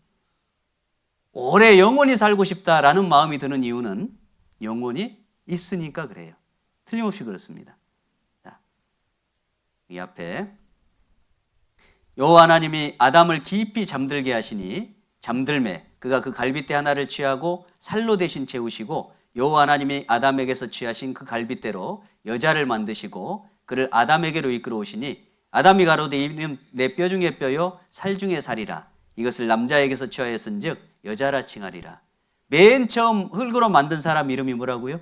아담입니다. 아담. 그리고 그 아내를 하나님이 만들어 주셨는데 갈빗대로 만들어 주셨어요. 그 사람 이름은 하와. 이 두 사람이 인간 역사의 맨 처음 시작이에요. 그리고 그 사람들로 인해서 지금 있는 모든 사람이 태어난 겁니다. 그것도 과학적으로 분명한 사실이에요. 인류는 한 여자로부터 출발했다고 의학적으로 밝혀졌어요. 사실입니다. 인류는 한 남자, 한 여자로부터 시작되었다고 정확히 얘기합니다. 성경에서 이야기한 그대로. 우리 첫 번째 아담과 하와를 하나님이 만드셔서 어디 두셨냐면 에덴 동산이라는 곳에 두셨어요. 자, 여쭤볼게요. 우리 핸드폰 많이 갖고 다니시죠? 핸드폰을 내가 이제 집에 딱 왔는데 핸드폰이 없어요. 큰일 났네. 핸드폰을 잃어버리면 우리가 이제 어떻게 해야 돼요? 핸드폰을 찾아야 되잖아요. 그러면 이렇게 계속 생각하죠. 내가 어디 갔다 왔는지 찾아요, 안 찾아요? 내가 어디 갔다 왔는지 생각을 해요. 그렇죠? 추적하잖아요. 그 자리로 가면 그 핸드폰을 찾을 수 있잖아요. 똑같아요. 사람이 어디서 생명을 잃어버렸는지, 길을 잃어버렸는지를 우리가 찾을 수 있도록 맨 처음 자리가 성경에는 에덴 동산이라고 그래요. 사람이 원래 행복한 존재로 창조되었는데 인간이 이렇게 힘들고 어려운 삶을 살아가게 된 이유는 인간이 범죄했기 때문에 그렇습니다. 그 범죄했던 그 자리가 어디냐? 에덴 동산이라는 자리예요. 그리고 그 에덴 동산에서 잃어버린 게 있는데, 죄 때문에 잃어버린 게 있는데 그 영혼의 생명을 잃어버렸습니다. 그 생명을 우리는 이 땅에 찾으러 온 거예요.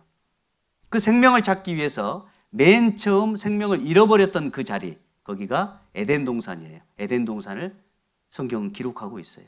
우리 창세기 2장입니다. 창세기 2장. 자, 이 앞에 보시면 같이 읽어보겠습니다. 여호와 하나님이 동방의 에덴의 동산을 창설하시고 그 지으신 사람을 거기 두시고, 하나님이 에덴 동산 만들었다고 했죠. 그리고 그 에덴 동산을 만드신 다음에 사람을 거기 두셨다고 돼 있죠. 그러니까 에덴 동산 누구 때문에 만들었냐? 사람 두시려고 만들었어요. 그리고 그 에덴 동산 자리를 이렇게 설명합니다. 강이 4강이 흘렀는데 첫째 이름은 비손, 둘째 이름은 기혼, 셋째 이름은 히데겔, 넷째 이름은 유브라데라고 강이 4개 흘렀다고 얘기를 해요. 이렇게 에덴 동산이 있었던 자리 4개의 강이 흘렀어요. 에덴 동산은 저는 어렸을 때 너무 많이 들었거든요. 에덴 동산, 에덴 동산 너무 많이 들었었어요. 제가 교회를 안 다녔는데도. 그런데 에덴 동산이 별나라 어디쯤에 있는 줄 알았어요. 근데 성경을 제가 제대로 처음 배울 때 에덴 동산이 성경에 기록되어 있다는 걸 처음 알았고, 성경에 기록되어 있는 에덴 동산의 위치가 너무 자세히 기록이 되어 있더라고요. 강이 4개가 흘렀어요. 그 중에 2개의 강이 티그리스 강, 유프라테스 강인데 지금도 있습니다. 이렇게 여기 에덴 동산의 위치 지도입니다. 2개의 강이 흘렀어요. 자, 에덴 동산은 메소포타미아라는 곳에 있었다. 메소포타미아라는 뜻은 두 강 사이라는 뜻이거든요. 강 2개 있는 사이가 메소포타미아예요. 이게 역사책에도 딱 등장하거든요. 인간이 맨 처음에 살았던 장소 메소포타미아 이렇게 얘기해요. 근데 거기가 어디냐? 에덴 동산 옛자리라고 성경은 알려주고 있습니다. 자, 에덴 동산의 강은 전 나사 과학자 위성사진 분석 통해서 발견했는데 강이 4개의 강을 다 발견했습니다. 에덴 동산은 지금 어디예요? 페르시아만에 있다. 지금 2개의 강이 페르시아만으로 흐르고 있고요. 나머지 2개의 강도 거기 중심으로 있어요. 흔적이. 자, 여기 보시면 사막에 감춰진 고대의 강, 여기는 일찍이 식물이 무성했던 땅이다. 과거 에덴 동산이었기 때문에 엄청난 동식물들이 있었어요. 보시면 자, 여기 모래 땅을 걷어보면 이런 푸른 지역이에요. 모래 푸른 지역입니다. 여기 에덴 동산이었어요. 지금은 거기가 사막 땅입니다. 자, 너의 영화와 광대함이 에덴 모든 나무 중에 어떤 것과 같은고 그러나 네가 에덴 나무와 함께 어디에 내려가요? 지하에 내려갈 것이요. 자, 제가 예전에 이제 같이 같은 교회 다니는 잘 아는 분인데 저희가 위층에 살고 그 집이 아래층에 살았었습니다. 근데 이제 출근해서 어느 날 저희 집 자매가 이제 집사람이 전화를 했어요. 여보, 그 집 애가 죽었어요. 그래. 그 애가 5개월짜리였거든요. 제가 얼마나 놀랬겠어요. 애가 죽었다는데. 아니, 뭐 말이 돼야지. 집에 누워있는 애가 왜 죽냐. 그랬더니 사연인 즉슨 그 애할머니가 이제 애를 잠깐 눕혀놓고 딴 일 보고 있었는데 그 사이에 애가 뒤집었어요. 그래서 숨 막혀서 죽은 거예요. 그 장례식장에 이렇게 갔는데, 야, 진짜 어떻게 위로의 말이 없어요. 얼마나 비참해요. 그렇죠?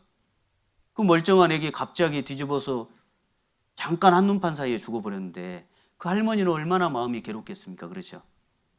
그리고 장례식도 오래 걸려요. 사인을 찾느라고 병원에서. 그냥 처리가 안 됩니다.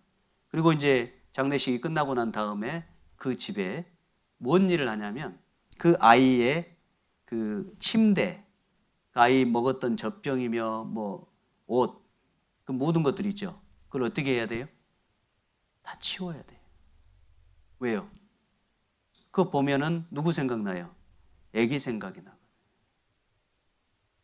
그거 치우면서 얼마나 울어요. 그죠? 그래도 그걸 치워야 됩니다. 사랑하는 자식을 잃어버린다고 하는 것은 얼마나 슬픈 일이겠어요. 하나님이 인간을 사랑의 짝으로 창조하셨는데 아담이라는 사람이 마귀의 계획에 의해서 범죄했어요. 그 영혼이 죽었습니다. 선악을 알게 하는 나무의 실과를 먹지 말라. 먹는 날에는 내가 정령 죽으리라고 얘기했거든요. 근데 그거 먹었어요. 그리고 하나님과 관계가 그날 깨져버렸습니다. 그리고 하나님의 말씀대로 이 아담과 하와가 쫓겨났어요. 그리고 이제 에덴 동산이 덩그러니 남아있어요. 너무 아름다운 동산이에요. 완벽한 땅입니다. 그런데 에덴 동산은 누구를 위해서 만들었어요? 사람을 위해서 만들었어요. 근데 그 사람이 없어요. 다 떠났어요. 사람이 없어. 무슨 필요가 있어요? 그래서 하나님 에덴 동산을 둘러 엎어버리신 거예요. 그 기록이 성경 에스겔 성경, 지금부터 2600년 전에 지금 우리가 함께 보고 있는 이 성경의 기록입니다. 너의 영화와 강대함이 에덴 모든 나무 중에 어떤 것과 같으냐? 아무리 위대한 거대한 나무일지라도 에덴 동산만큼 못한다는 거예요. 이 땅의 어떤 것도 에덴 동산만큼 못한다는 거예요. 그런데 에덴 나무와 함께 지하에 내려갈 것이요 하셨던 것처럼 내가 에덴 동산을 너무 아름다웠지만 인간의 범죄로 인해서 둘러 엎었다는 거예요. 그게 땅속에 내려갔습니다. 그래가지고 그 에덴 동산에 의해서 땅속에 내려간 그 식물과 동물에 의해서 뭐가 나오냐? 석유가 나오는 거예요. 여러분, 이 지구상의 70% 이상의 석유가 저 사막 땅 중동 지역에서 나와요. 왜 사막 땅에서 저 엄청난 석유가 나올까? 모래가 썩으면 석유 돼요? 아니에요. 동식물이 석유가 되는 거예요. 그 엄청난 동식물들이 그 땅에 매몰된 거예요. 정말 에덴 동산이 있었던 거예요. 그 자리에. 강 4개 있죠?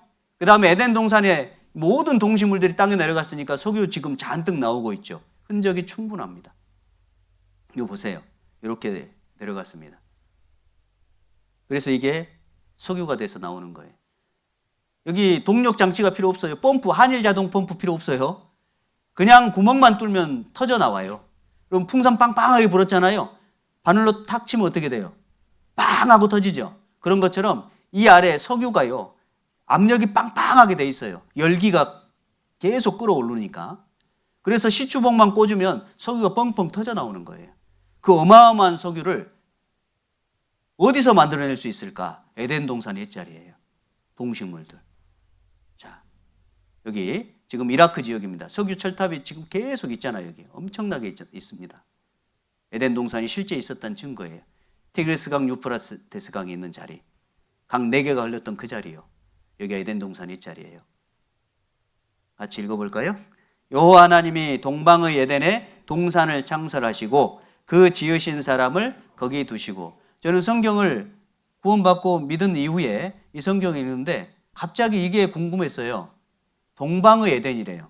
그냥 에덴 동산 이렇게 안 하고 뭐라고요? 동방의 에덴에. 제가 이걸 한자로 써볼게요. 동방이에요. 동력동자에 방향을 가르치는 거예요. 그러니까 에덴이 어느 쪽에 있었다? 동쪽에. 여러분 오른쪽이 어디세요? 한번 가르쳐 보세요. 살짝 소극적으로 해도 돼요. 그쪽이죠. 저는 오른쪽이 이쪽입니다. 서로 안 맞죠? 이런 말이 안 되잖아요. 그러니까 동서남북이라는 어떤 방향을 가르치려면 기준이 있어야 돼요, 없어야 돼요? 있어야 되는 거예요. 근데 이 땅에 동서남북이라고 하는 기준이 있을까? 있습니다. 그 동서남북의 기준이 되는 땅이 어디냐면 지금 이스라엘 땅이고 그 옆에 붙어있는 바다를 지중해, 땅 가운데 바다라고 하는 거예요. 자, 여기 보십시오. 여기에요. 여기가 에덴 동산 옛자리예요. 여기 보면, 자, 여기가 이스라엘 땅이에요. 그리고 이 바다를 뭐라고 부르냐면 지중해예요. 땅 가운데 바다예요. 지중해입니다. 그리고 동쪽에 에덴 동산 만들었다고 되어 있죠.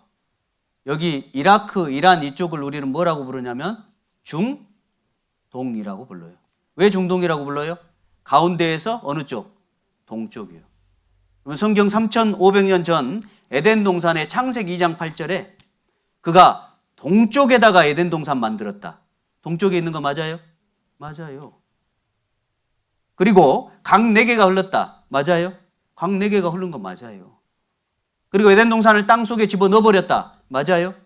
그것도 증거로 있잖아요, 지금. 완벽하게 성경은 사실이에요. 문자 그대로 사실입니다. 세상 중앙, 2600년 전에 뭐라고 얘기하냐면 세상 중앙에 거하는 백성이에요. 거기가 어디예요? 이스라엘. 이스라엘은 세상 중앙에 거하는 땅입니다. 이때에 2600년 전에 세상 한가운데가 어딘지 알아요? 몰라요? 알 길이 없어요. 인공위성이 지구 위에 올라가서 사진을 찍으니까 아, 세상 중앙이 진짜 있구나. 세상 중앙에 있는 그 바다가 지중해, 그 옆에 붙어있는 땅이 이스라엘, 그 옆에 동쪽에 에덴 동산, 거기에 강 4개. 성경에 있는 사실이 거짓이에요? 진짜예요? 진짜입니다. 진짜. 보세요. 에덴 동산 위치. 우리나라죠? 극동이에요. 동쪽의 끝. 해남이 땅 끝. 맞죠? 우리나라는 동 끝. 동쪽의 끝이에요. 극동아시아라고 해요. 우리나라를. 그리고 미국은 서쪽의 끝이에요. 그러면 가운데는 어디냐? 가운데는 여기에요. 에덴 동산 바로 옆에 있는 지중해. 그 지중해 동쪽에 에덴 동산 만들어 놨다. 사실입니다. 그럼 거짓말이 아닌 거예요. 그리고 그 에덴 동산에서 제가 좀 전에 말씀드렸던 하나님의 명령인 선악을 알게 하는 나무의 실과를 먹지 말라. 먹는 날에는 정령 죽으리라 했는데 아담과 하와가 그걸 먹은 거예요. 그래서 그 에덴 동산에서 쫓겨났고 그 일로 인해서 에덴 동산이 둘러 엎어진 거예요. 그리고 그 흔적을 우리에게 보여주시고 말씀하시기를 내가 실제 존재하고 너희가 지금 이 땅에 살아서 고난과 고통 속에 있는 이유는 죄 때문에 하나님과 끊어졌기 때문에. 여러분 꽃을 꺾었어요. 좀 전에 설명했습니다. 꽃을 꺾었어요. 어때요? 싱싱해져요? 시들어가요? 뿌리가 누구냐? 하나님이세요. 하나님의 생명을 우리는 잃어버린 거예요. 끊어져 버린 겁니다. 하나님의 생명을 얻는 것이 뭐냐? 바로 하나님을 만나는 거거든요. 하나님을 어떻게 만나느냐? 믿음을 갖는 거예요. 믿음을.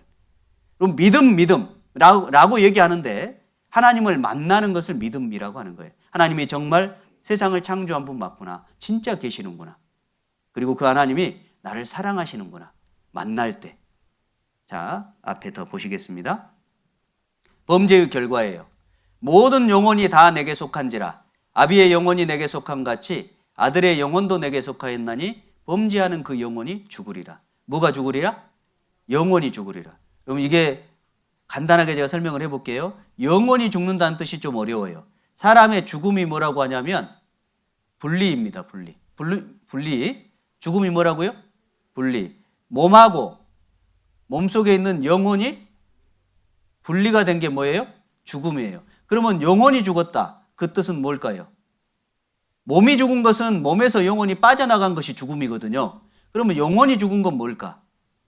이 영혼이 하나님과 분리가 된 거예요. 그게 영혼이 죽었다는 거예요. 영혼이 살려면 어떻게 해요? 분리된 영혼이 하나님과 연결돼야 되는 거예요.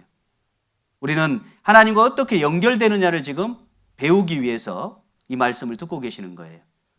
자, 하나님을 떠난 인생의 결과물은 생로병사입니다. 그리고 영원한 지옥에 떨어지는 게 인생이에요. 우리는 생로병사인 이 육신의 문제는 어쩔 수 없지만 우리가 죽고 그 다음 세상에 하나님을 만났을 때는 천국에 꼭 가셔야 돼요. 그 문제는 해결이 가능합니다.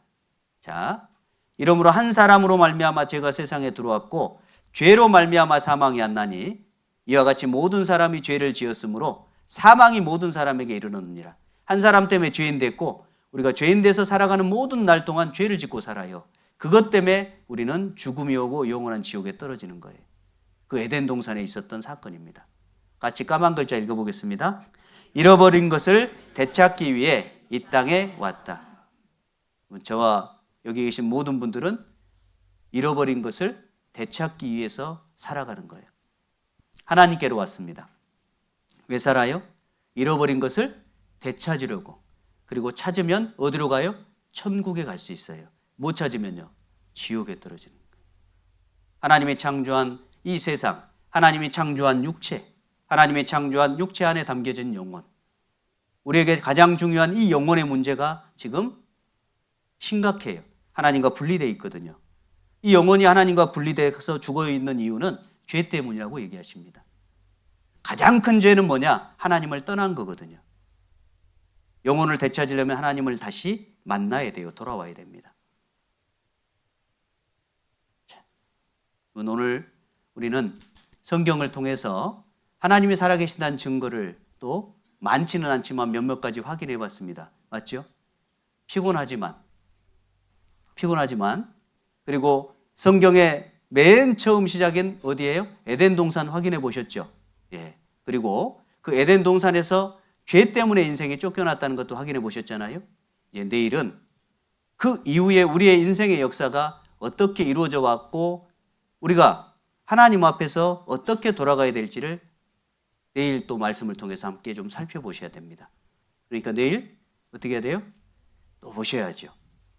이번 한 주간 동안 우리가 말씀을 듣는 가운데 하나님을 잘 듣는 가운데 하나님께로 돌아가는 길을 좀 찾으셔야 됩니다.